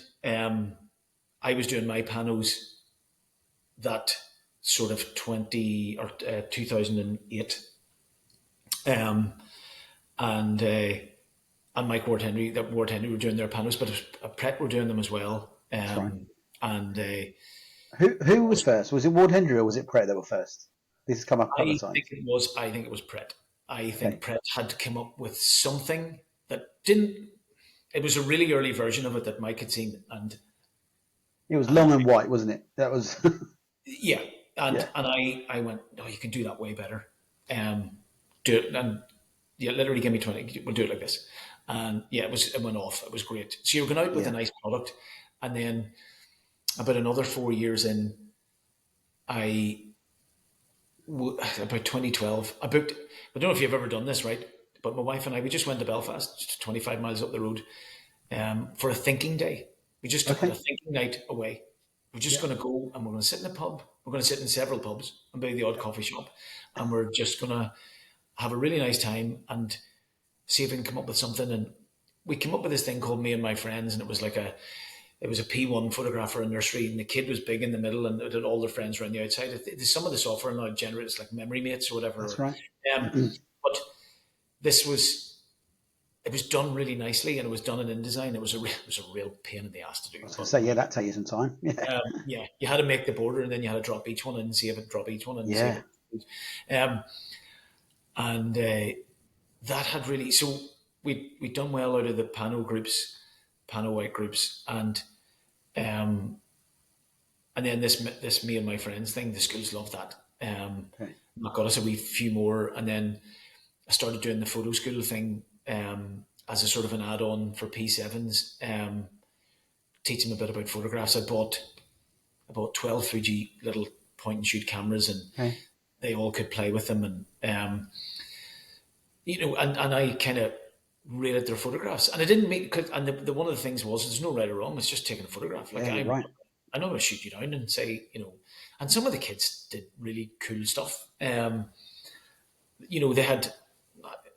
I'm sure there's a kid now from 2010. That's 15 years ago. Is doing something really creative. I know there's at least one kid is doing something really creative from that. Could have started from Um, there. Yeah. from those because I remember just looking at what the way that they were looking at things and going, "Yep, you've got Yep. something." And I hope they are. I really hope they are. Yeah. So that was that was a sort of a sales tool. It was like you're trying to all those when you've been doing sales, and I wasn't really into sales. I wasn't a salesperson, but you're you're trying to build a relationship really quickly Yeah. that doesn't maybe involve talking about the big Cost kahuna and product. or Yeah. the actual. You've got a really good relationship with your photographer, and they're doing that stuff very well for you. Can we talk about this stuff? Yeah. Could I do this for you? And a lot of people like that, and yeah, you do that. But then that gets you into like second place. So if anything happens, you're already actually in the building a couple of times a year doing something, Yeah. and we'll just do the me and my friends. That's it. We'll just not interested in the other. Let them enjoy it. It's the big cake. Can I Yeah. have this tiny slice? And all those, all those sales techniques that everybody says, every no is every no It's a step closer to the yes. Yeah. is a step closer to the next yes. And I can understand why sales guys have to listen to those motivation tapes because you can get a kicking in 4 sales calls, and it's like, Yeah. right. And when you were talking there about your wife, and like Elaine and I, when we started the business, I said to her, like, are you prepared for a white van coming to the house? Or for me going to hire a white van from Avis or wherever, and we put the sticks that we own in the back of it, and we drive to your mother's house, and we live there because if this fails, we're stuffed. Yeah. And she said, "Yeah, I think you can do this." And I went, "Okay, right, let's give it a." And Yeah. there's nothing, Such a similar story. Yeah. yeah, and there's nothing makes you want to be a success more than like Not wanting to let them being able down. to. Not, yeah, I'm not one to have Repaying to. that faith. Yeah. Yeah, or not Repaying feel. that belief and that reassurance. I mean, for my situation, I walked out of a very well paying job at the time. I had a brand new company car every 3 years. We had a company car for my wife through the business as part of my salary package. So she's got a brand new car. I've got a brand new car. We've got good money coming in, but I was Not a happy. slave to the game, Yeah, and I was not the best version of myself because I was trying to impress people that I shouldn't have been trying to impress ever. And when I walked away from that, or when I drove away from that, we didn't have anything going. I didn't have schools booked. I didn't. I literally just had an idea, and I had some good ideas that were different and that we have proved to be right. But I had to say to her, look, we need to take 20 grand out of the mortgage to give us 6 months to be able to pay the bills. I need to add another load of money onto the mortgage. If it all goes wrong, exactly what you say, we might be in shit. Um, yeah, yeah. and having someone go, okay, I hear you, I've got you. What do you want from me? What do you need from me? How do we do it? What do we do? What's the plan? Um, but then that that does motivate you, like you say. That gives you the real belief in going, okay, we're working, and our industry is great because success leaves clues, doesn't it? And we can look at people that are further down the road than what we are, and go, okay, well, it's quite easy to see how that business model works. Can I It is. tweak it? You probably were in a similar place where at least you believed that you could do it, or you knew you had a track record. I can do that. Yeah, I know I can go into a school of 400 heads and shoot it in a day and yeah, deliver, and it'll be class. And I can. I'm not going to. Yeah, I'm not going to fuck this up for one of it. I'm yeah, not going to. I will make this work. Davies Colour were really helpful at the time. That was the lab that I used in Cardiff, and um, we had a really good relationship. And they knew that I could do it because I had a track record prior with them through that was who printed Opus's work, and so the actual I knew I could deliver this, and mm. so I wasn't going into schools and like it was on the hoof or No, of course, I can make this work, um, and it there is no magic except just being relentless yeah, and you believe in yourself, and so that comes across sometimes when you're in a yeah. meeting with somebody. It's And being I know I true, can being deliver honest about this. it. Yeah, I know I can do this. I maybe won't deliver a better print per se, like a better quality, or it's on thicker paper or whatever, but I will deliver more smiles than that guy because I'm prepared to debase myself in front of your children, as in, like, I'll walk around with a cow in my head for most of the day, and or whatever, I just make myself look stupid, and it's fine. I have no problem. I can do a fantastic fake trip. It's flawless. People think I'm going to fall. Don't. But it makes the kids laugh or whatever. There's just those wee things that um, I'll make them laugh more than the next guy. And if somebody wants to be better than me, they're going to have to be really, really. They're going to have to be super fit. There are some schools that are really loyal to big players, and that's fine. Because as you said something earlier, and I quipped it. School photography is so far down the list of what's important. If it's not causing them problems, why even go there? Consider changing. Yeah, and so that is tough. And it's also tough because a lot of guys have friends who are school principals, and I suppose I'm in the place now where I've been at it a while. Got those friends, I've got those contacts. It's going to be. Look, you're going to lose one or two that you've maybe that maybe aren't your absolute core, like sort of 95%. Just a couple come and go, but usually I've never lost a school that stayed lost. If that I wanted back, and there are schools that have gone and they've stayed gone, and that's fine. They weren't for me. Not every fit works. Not every match is right, is it? It's funny. I went into a school once. There was a new principal change, and she just said I was too excited. That the kids were too. They were having too much fun, and I knew the VP quite well, and he later told me this, and he just looked at her and said, "What? They're supposed to be enjoying it. Are you talking like?" Yeah. It wasn't for her, and she just wanted next click, get through it. And that's the thing, isn't it? Sometimes we go in and we try and create this entertainment and create this thing, but almost forget a little bit. They've got to go back and sit and learn and do phonics and a test. No, and I do get that a lot. I get this. Thanks, Doug. You've wound them up again. Great. Yeah. Guilty. Damn it, get them back. And I was like, I know. I'm sorry. Sorry.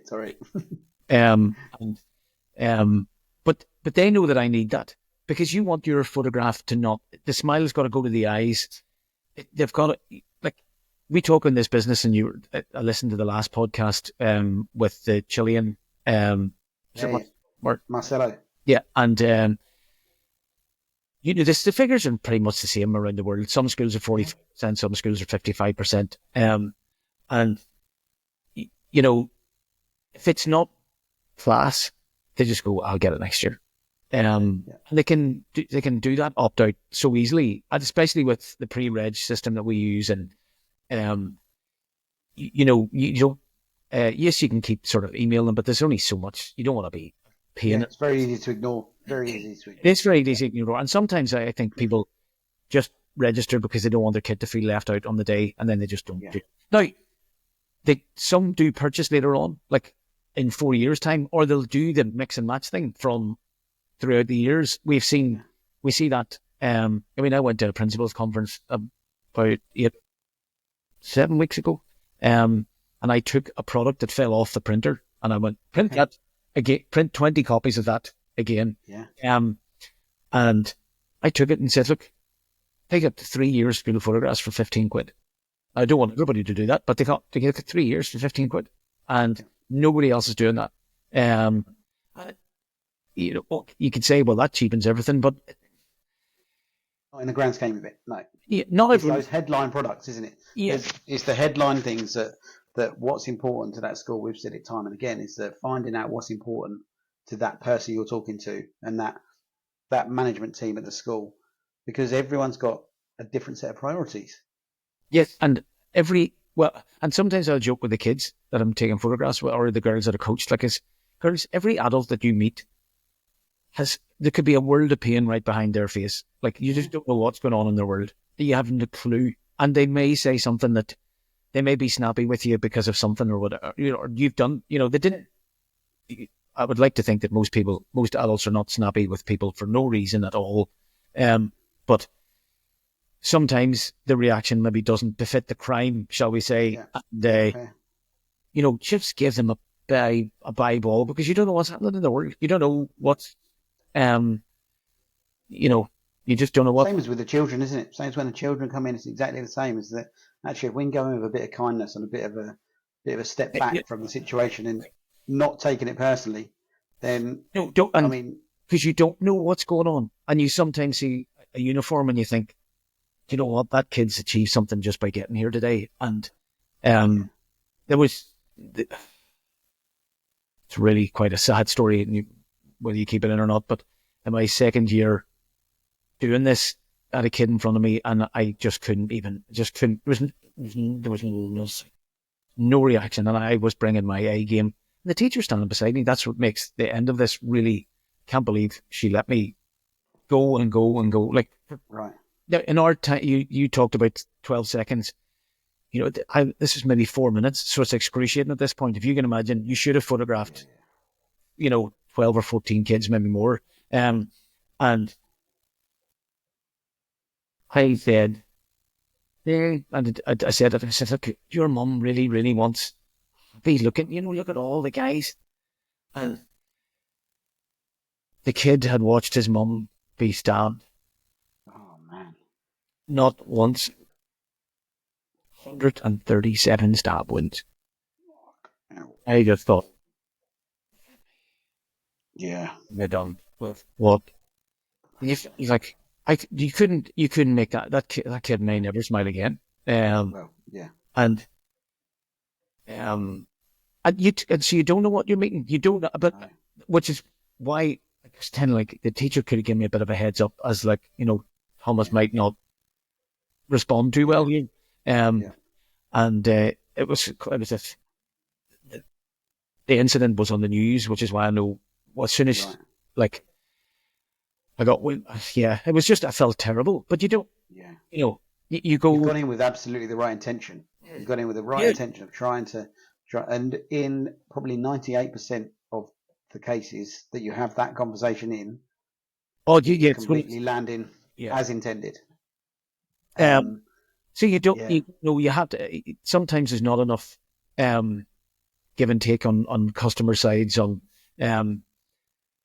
our side, maybe. I had a very similar story to that years. It wasn't, I say similar, that's not true. I had a story where I'd said, I was in a two photographer job, and the guy that was with me had said, "I'll give a big smile for your mum," and a similar thing, that his mum had passed away, not under the same circumstances, wasn't even nearest. I mean, it's terrible, but and ever since that day, I've tried to always go to who's going to see your picture. If you have your picture done, who's going to see your picture at home? That life lesson. And if it's easy with hindsight, of course you can. You know, we're never going to want to put ourselves or anyone else through that again. But just in being able to utilize that whole who's going to see it, give me permission for what I can say, and then spit it out. But when you're in that flow, and when you're trying everything you can, and when you think, actually, this worked yesterday, let me go back there. It's like, no. It's not that, it's not going to get in today. Yeah. I mean, not getting a heads up about that is never ideal, is it? It is great when teachers say to you, such and such might be tricky or whatever. But tough time. Usually but it's not because, usually it's because the kids are mad, and mad in a good way. I love, just bring him on. Yeah, let's go. He's going 2 or 3 because he's going to create the vibe. You know, and it's just because they are that. I don't mean they're mad in a bad way, but they're eccentric, or they're just class. I love it. You know, they're not mad in a malicious or a malevolent exactly. And they're the children that typically day to day to try and teach and educate and parent are probably quite difficult. But actually, from our point of view, for that minute or so, actually, if you can get the right version of them at that moment, and send a great version of them back at that moment, I always try and make a really big deal of the ones that I had one yesterday. Girl was crying. She's year 3 girl. She was crying. She didn't want to have her picture done, and this is terrible because she felt like she looked fat. Her face looked fat. Right now, this is a year 3 girl. So what? She's 7. And that's really. I was like, whoa, that's see more on that. Yeah, so she was crying, and she teacher spoke her, talked around, came around and showed her, sat there. We went through the bit, we done the pictures. I was like, "Can I just show you how good you look?" And there was a little smile just come on her face afterwards. The teacher put her arm around, they gave her a hug, and it was like, "We've done something there. Yeah. Like we've done a little thing. I don't care if her parents buy it. That girl has come in going, I don't want it done because I look like this. I've now seen evidence that actually I look great, and a couple of grown-ups that I feel I should respect because So they're older and in he's school. notch or what, yeah. And Have we maybe put a brick on the wall? Hopefully, we can start, along with whatever else happens in her life, I, to I've make her not feel I that. one principle in kids. I'd said to this guy, I said you should when I'm photographing the year 8. So it's year 8 is the year. It would be is it year 7 probably. Okay. It's the first year. It's first year. The old money. Okay. Yeah. And, I said if you stand with me with a clipboard and space to write notes beside each kid's name, you'll identify so much in Yeah. 15 seconds. Kids who will be brilliant. You could just put a tick for most of them, but there'll be kids who, right, will have to keep an eye on him or her, or or from a self-esteem point of view, or and he did it. He actually brought, and he said it's incredible. Like it's just Yeah. like that's the insight that you get. And for 5 years, they just, we do need to Course. be there behind them for certain things, and because you get a snapshot of how you are. I don't mind having a photograph taken. Look, my mug is my mug, and that's grand. Is what it is. Yeah, we get to that point. Yes, But when and you're young, yeah, you are, and there's a line of people and they're watching. I try to keep the line behind where the studio or the actual, because I don't want 24 eyes or whatever it is, or yeah, of course.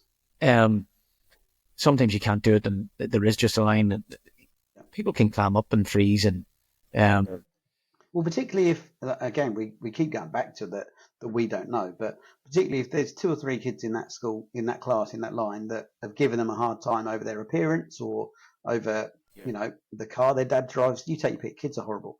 They could have come in at any point, and for that child to sit there and be centre of attention, um, and you've probably worked with photographers over the years, as have I, that there are times that you look at a photographer sitting down saying something and you think, I can't believe that's come out of your mouth like that. yeah, And just where they're, some of them might be bored in a job. I said another bloody class, there's another moody one. Oh, here we go again. That child sits in front of you with that reaction. It goes so much deeper. I mean, we've gone really deep into the whole psychology side of it here now, but it goes so much deeper into that rest of that child's day and the rest of, I mean, things that we say in that moment can and do stick yeah, no, they do, yeah, both ways, don't they?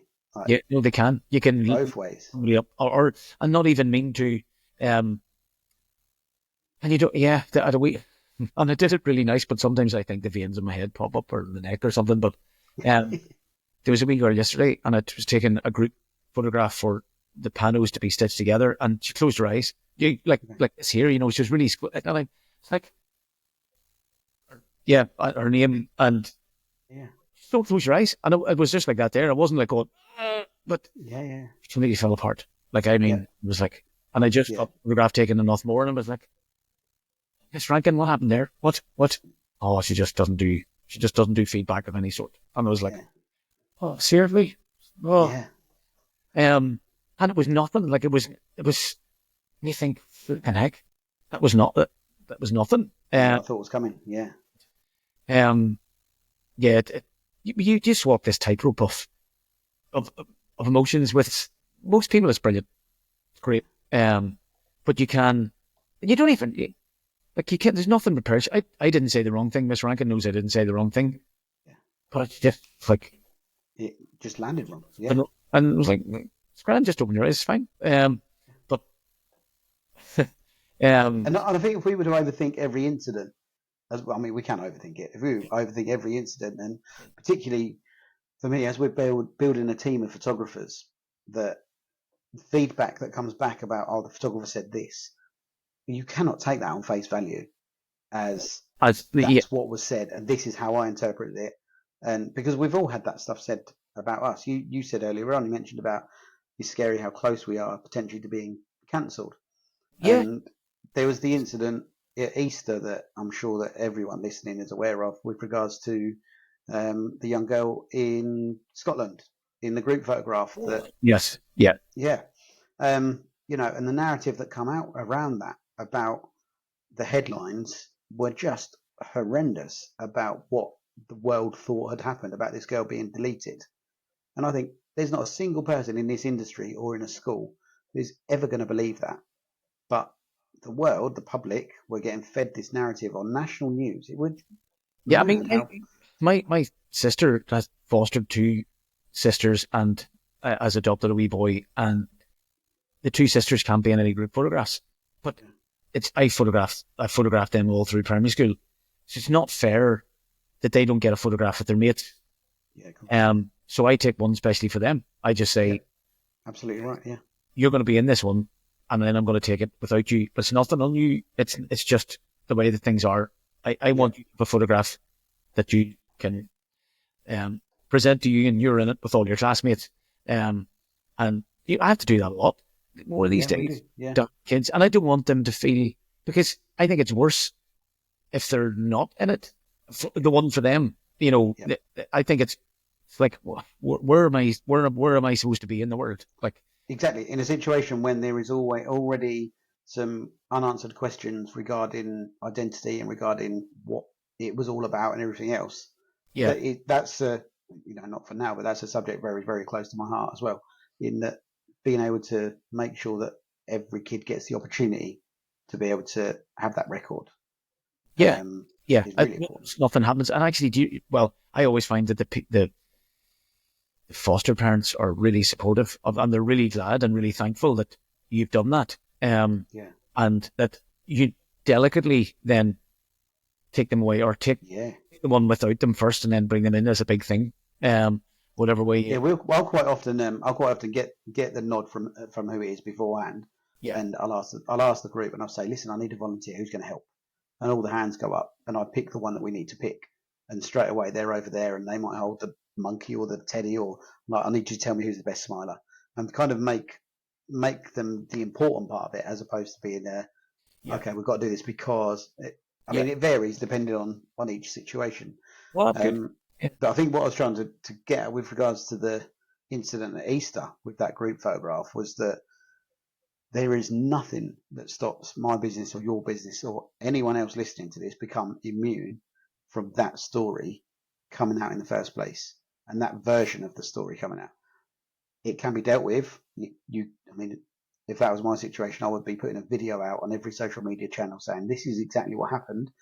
Please have both sides of the story and make your judgment. Yeah. I think that the timing of it being on Easter Friday and A lot of people. Yeah, it was. trying to get wheels in motion for a response may not have been as quick as you or I could in our businesses. Yes. And I think that it was just allowed to snowball and become I think. and from that situation, that parent didn't necessarily want it to go where it went, but she was advocating for her child, which as parents we all would absolutely do. And it got a bit of a life of its own, which Yeah. I've spoke to a few people in the industry, and they're like, "Cool, that opened up some opportunities for all of us. That was great, wasn't it?" And I was like, "No, it's not. It really isn't, because none of us want to pick up work off the back of that in that scenario. Everyone should really have been saying, hang on a minute, before you cancel because that's what you think's happened, should we just look at this from a realistic point of view?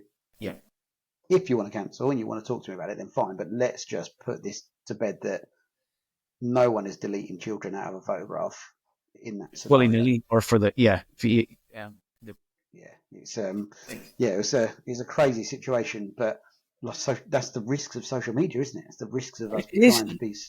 If you were, like, to go way back to part of the reason why we're here with the podcast, and that the potential sort of school photography association or some sort of a thing, or there are influencers out there that I often wonder, or maybe I just kind of think I don't want to go the way of Kodak. Basically, yeah, I just need to get 12 more years, and the pension will be there.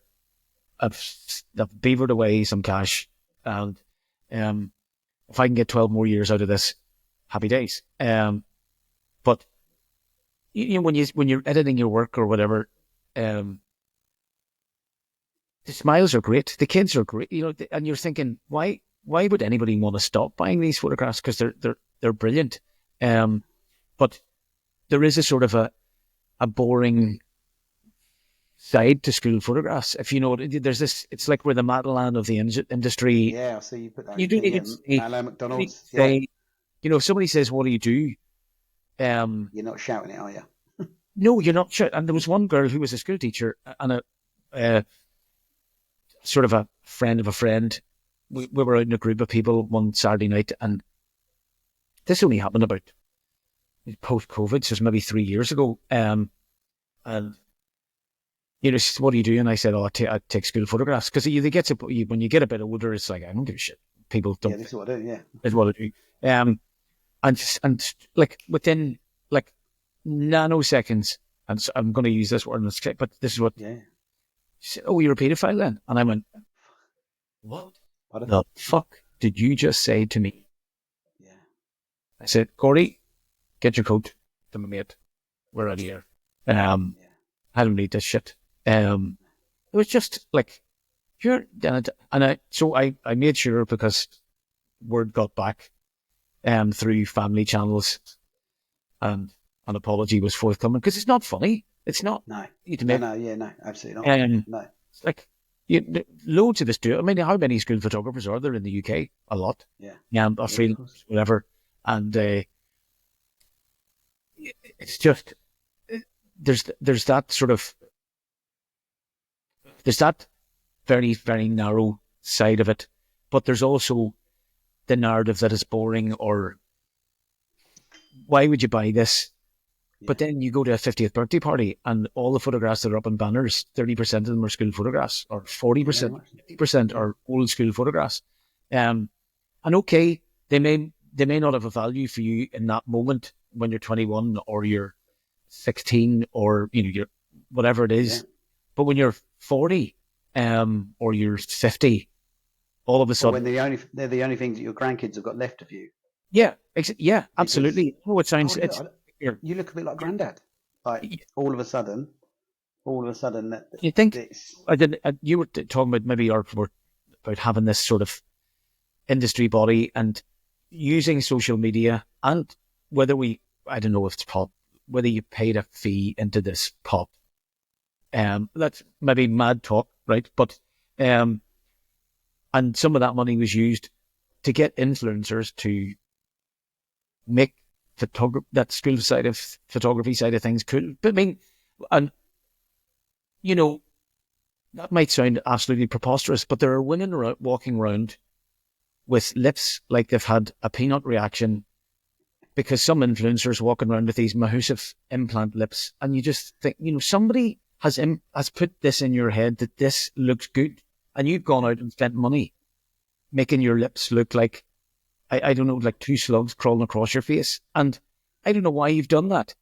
So why can we not do a little bit of, if these people have so much influence that they're people walking around, and you just think, what have you done to yourself? What? Yeah. You're standing in front of a mirror going, yeah. This is it. And you're... Yeah, don't get too close, you get stuck. Yeah, and is there some way that we can... I like Andy was doing videos and stuff, and it's just...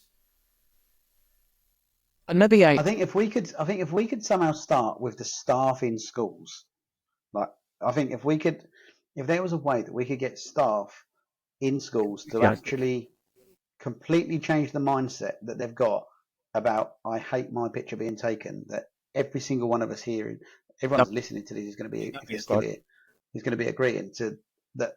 We all hear it day in, day out. I hate having my picture taken. Yeah. If we can dig under the surface of that a little bit, collectively, dig under the surface of that a little bit and go, let's change that. Because I don't know, again, there's so many things to talk about. I don't know how that actually physically looks. But if we were to change the way that staff photographs are taken to make them look, I don't know if you do you know Gary Hill? Have you heard of Gary Hill? Yeah. Gary's an absolute big shout out to Gary, absolute legend of a man. Drinks a lot more Guinness than I do, but on that he's better at it than me. But we he's done a few courses and stuff, and the pictures that Gary produces of whoever's in front of him, whatever their shape, size, colour, they are the best version of that person. Yeah, they are. And as soon as they're lit so flatteringly, using that sort of one light technique. And what people subconsciously don't realize is, like, you can't almost see this side of my face now because of the way. Like, I had a really vociferous complaint from a parent in the school, and she said I'd made her child look like, big. Let's just say. Okay. Now, at the time, and I still do, I always try to get above the kid, so that they're looking across themselves and up, because if they are larger, it's really flattering. And if you're like slightly over to one side, that side of the face, it's really, really slimming, genuinely, because the parent then took them to another photographer, a studio photographer, and she sent me the pictures that she paid for there to say, these are class. You fucked up really badly. And I was like, I didn't even go back to her, just like, I didn't even engage. But the difference, I mean, if I'd have sent those pictures to Gary, he'd have just said, that woman's nuts. Like, that's just crazy. But she sees what she sees. Do you know what I mean? She literally sees what she sees, and I can't do anything about that. So there's no point in me engaging with that complaint, because it's like, we're not going to get good at sorries and give back 15 quid. Yeah, it's job done, isn't it? Yeah. Yeah. If you think you've spent 120 quid on those, go on. Yeah. I just think if we could get staff to look at their picture and have that reaction that so many people that Gary's taken their photograph of at a conference or an event, then they go, actually, that's all right. And I think for all of us, a staff member going, actually, that's all right, is a pretty resounding, yes, I'm happy with it. No, I had that. There's no reason why we can't do that. It's just a bit of extra effort and a bit of extra planning on the day.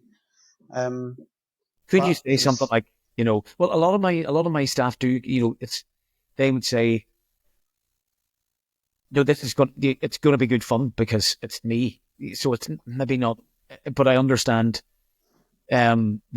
but it's if I have to take their staff photograph and it's within earshot of the kids, I always try to do the staff way early in the morning. We do. They look the best anyway.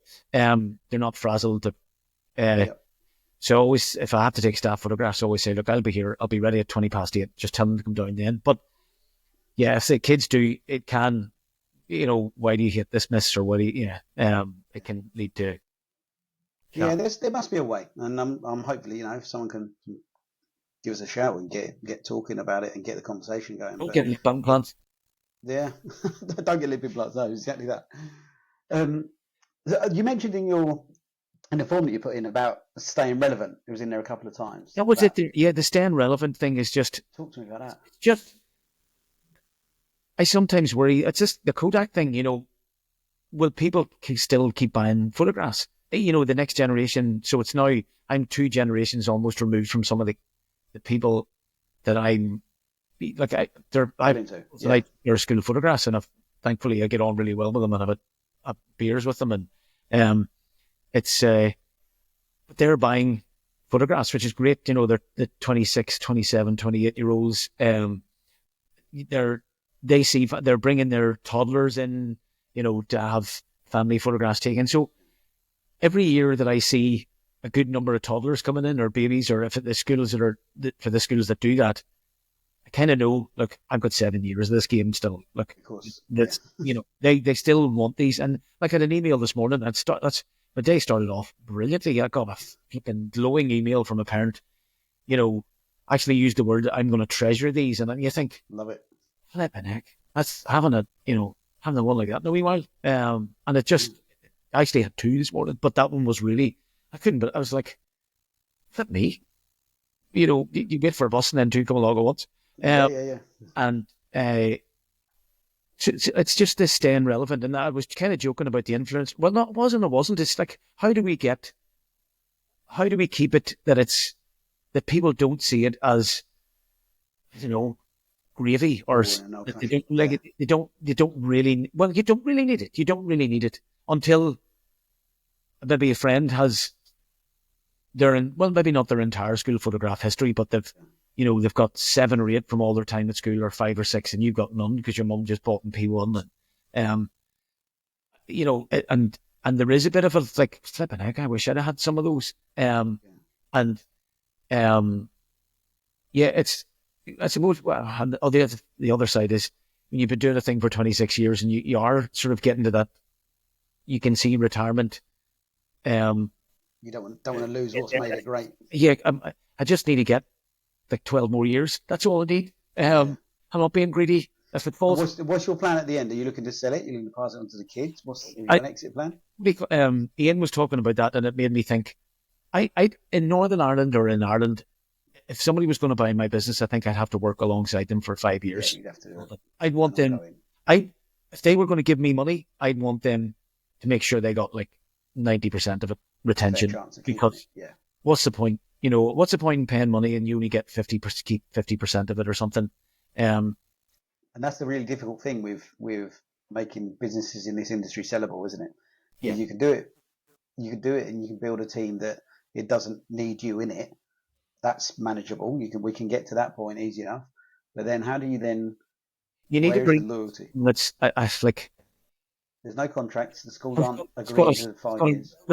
It's got a relatively similar personality and wants it. And it's not like, it's usually never somebody that's either trained a photographer or the best guys have just stumbled into it. Like as a we all have, yeah.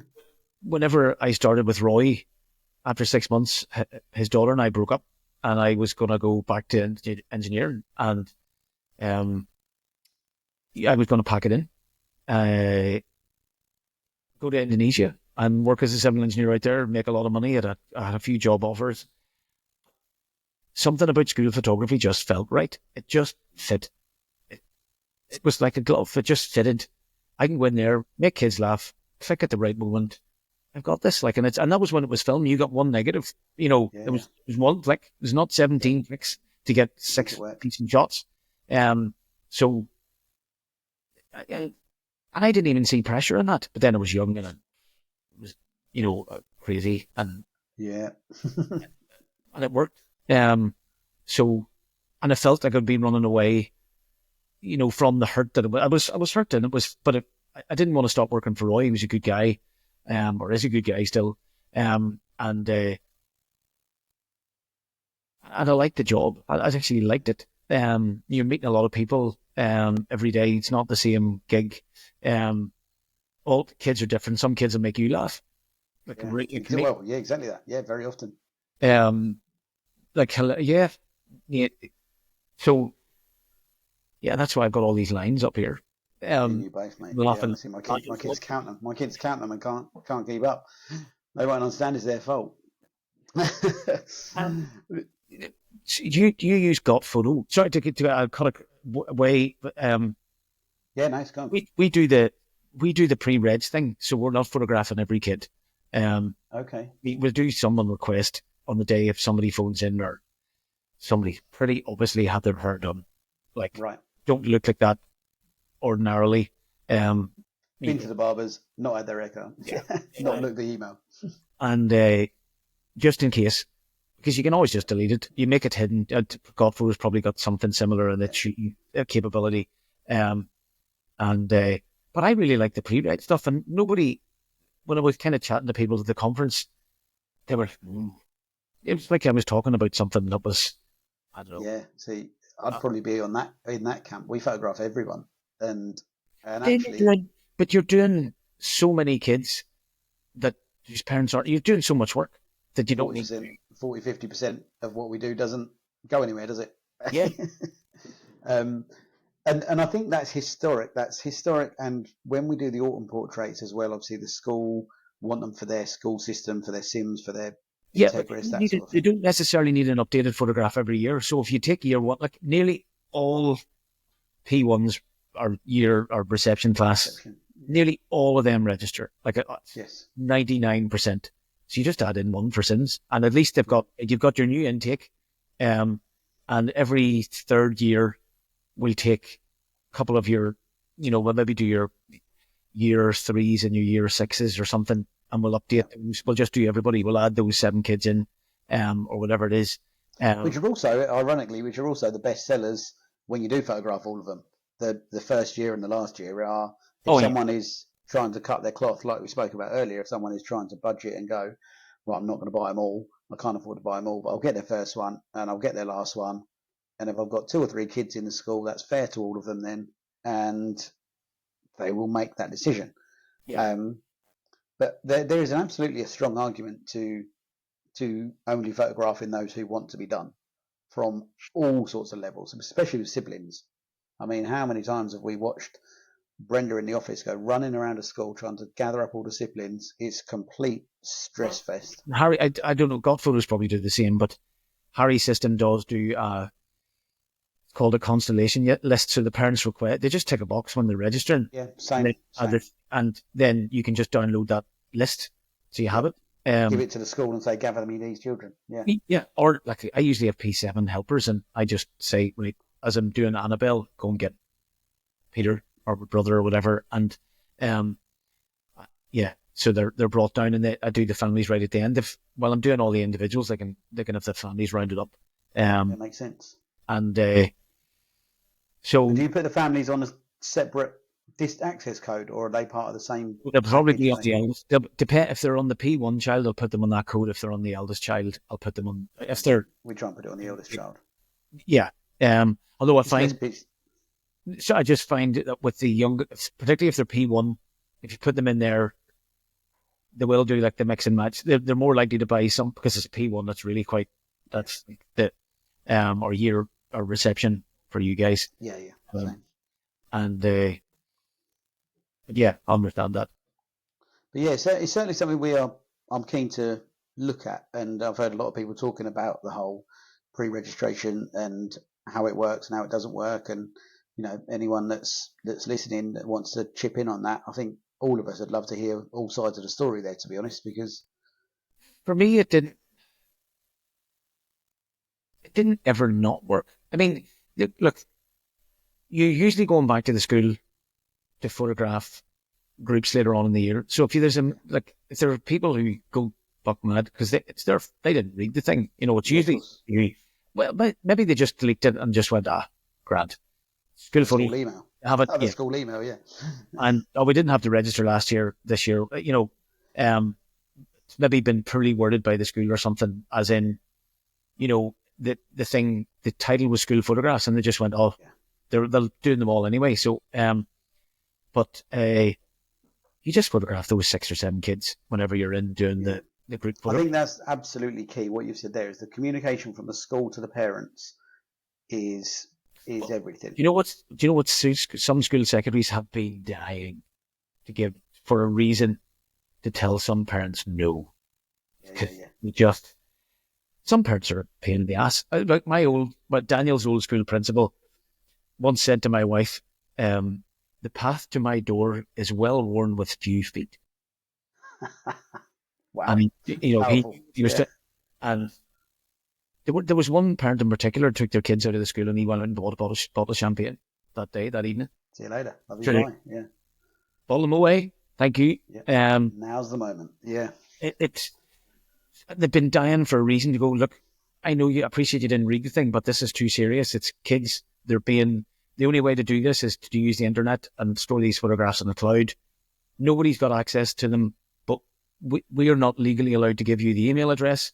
So you've got to give it to us. And so you missed out. Really sorry. Yeah. But Doogie will be back in 5 months to do the class groups, and he'll take it there. Make a note, we make a note. We'll get it done then. Yeah, it's no problem. But it's just, we need you. Yeah. And there's flexibility in everything, in that you just can add them in. Like, it's not, if a teacher says to you, please just add that child in because they're parent nightmare, make it hidden. Yep. And then I'll tell you I'll give you the go ahead, and drop the link. And so it's dead handy. Love it.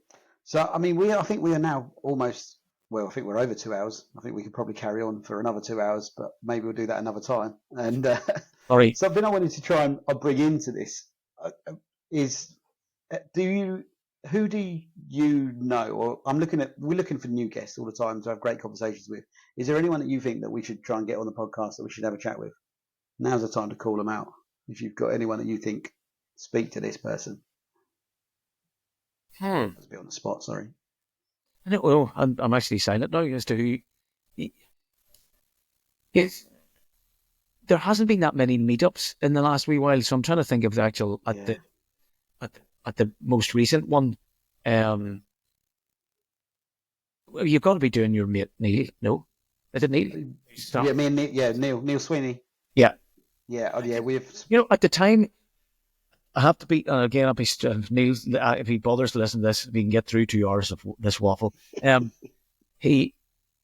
I looked at the stuff, I was like, "Hey, this is going to be." But he's enthusiastic. You know what I mean? It's not what he's saying is essentially what we said at the start, which is like, why get up in the morning and not give it the beans? Like, why not? Be good. Yeah, be good at it. Yeah. Why not? Like, why get up and be? There's loads of people in the cemetery want a do-over, but they're not going to get one. There's no do-overs. So just get up and be good at it. Or if you don't want to be good at it, go and be good at something else. And that's why Andy or like Ian's really trying to encourage smaller operators to come in, build a business that's 50, 70, 100 schools, probably pinch a few of them off as employer. Yeah. And revenge is best successful or whatever it is. And and other photographers are probably a bit worried about those guys coming in, but there's not many people want to do this. I certainly didn't have an ambition to be a school photographer. You just find out that you're good at making kids laugh, and that's. I think we're also stuck in a very small melting pot where, in our world, all we hear about is, especially me having these conversations now, is everyone's doing it. Everyone's doing stuff. Everyone's trying to be in the industry. There's too many people coming in, and when you look at the actual population, you look at the number of actual people, like you say, it's tiny. It's really tiny, and they don't stick at it because they've just can't. You send somebody into a 400 head primary, and they just die because they haven't got that 5 years. That 5 years of hard work to try and get there is a definite moat around all of our businesses. Yeah, but and there's people who are good at what they do, but they would think, well, I'm 400 head, I'm doing that over 3 days or whatever, and that's fine. But then that they can't be. They're never going to be able to do 180 schools with just. Right. 1.5 photographers or one and a, it's just not going to happen. And they might pick one or two off. But the schools don't want you in for 3 days. I want this to be fast. I want you to photograph a class in 10 minutes. They've got an expectation, haven't they? They have got an expectation. We've said it, and that's why when I've lost customers, I've stayed really like the ones that I wanted to get back. I've just ripped so nicely, took it in the chin and went, fair play, brilliant, have a good one, and hopefully it'll be fine. And maybe dropped in a couple more times, and it's maybe not been fine, or the parents really love the mix and match, and they're now having to spend 70 quid instead of 40 or 30. And boy, do they let parents know that. Of course they will. Yeah, they're at school. And go back in here. So it's that's. Well, Neil is a great guy, and absolutely we've spoken about. I think Neil would definitely be good. Because of his enthusiasm for the actual industry, the guy that production manager for Davies Colour, we all agonise over backdrops. Or should we set up props? Should we do?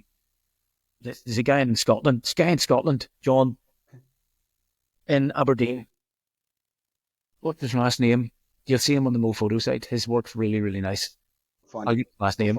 And never spoken to him in my life, but his work's nice. And but I would agonise over doing stuff, backdrops. And Darren, the production manager, he said, Duke, you make all the kids smile. That's all you have to do. That's it. Job done. He said, if we could clone you, we'd bloody well do it. And we can't. So, just keep taking smiley photographs. Doesn't matter what the backdrop looks like. Doesn't matter if the kids are standing on their head. If you can get them smiling the way you make them smile, that's all you got to do. They'll sell. Yeah. And I was like, which is ultimately everything that they're buying. Yeah, is that kids, moment of emotion. Yeah, fabulous. yeah. Sparkling. Is that the Sparkling. really? There we go. And you do want every kid to look like that. Sometimes you can't hit it just because of all those reasons that were discussed earlier. But usually you can. Usually you can. Yeah, it's there. Listen, mate, it's been fantastic. I really appreciate your time. I mean, we like I say, I genuinely we could sit here and talk for hours. I've probably got some kids that need me saying goodnight to out there somewhere. But let's stay in touch. Let's stay in Yeah, touch and will do. Keep we'll association. keep talking. We'll try and get something going. But I appreciate everything you've shared and how open and honest you've been as well. It's going to be a great listen. Do you So if think? anyone's still sitting in traffic, still listening to this, hopefully it's got you through. Stick some heart radio on. Enjoy it.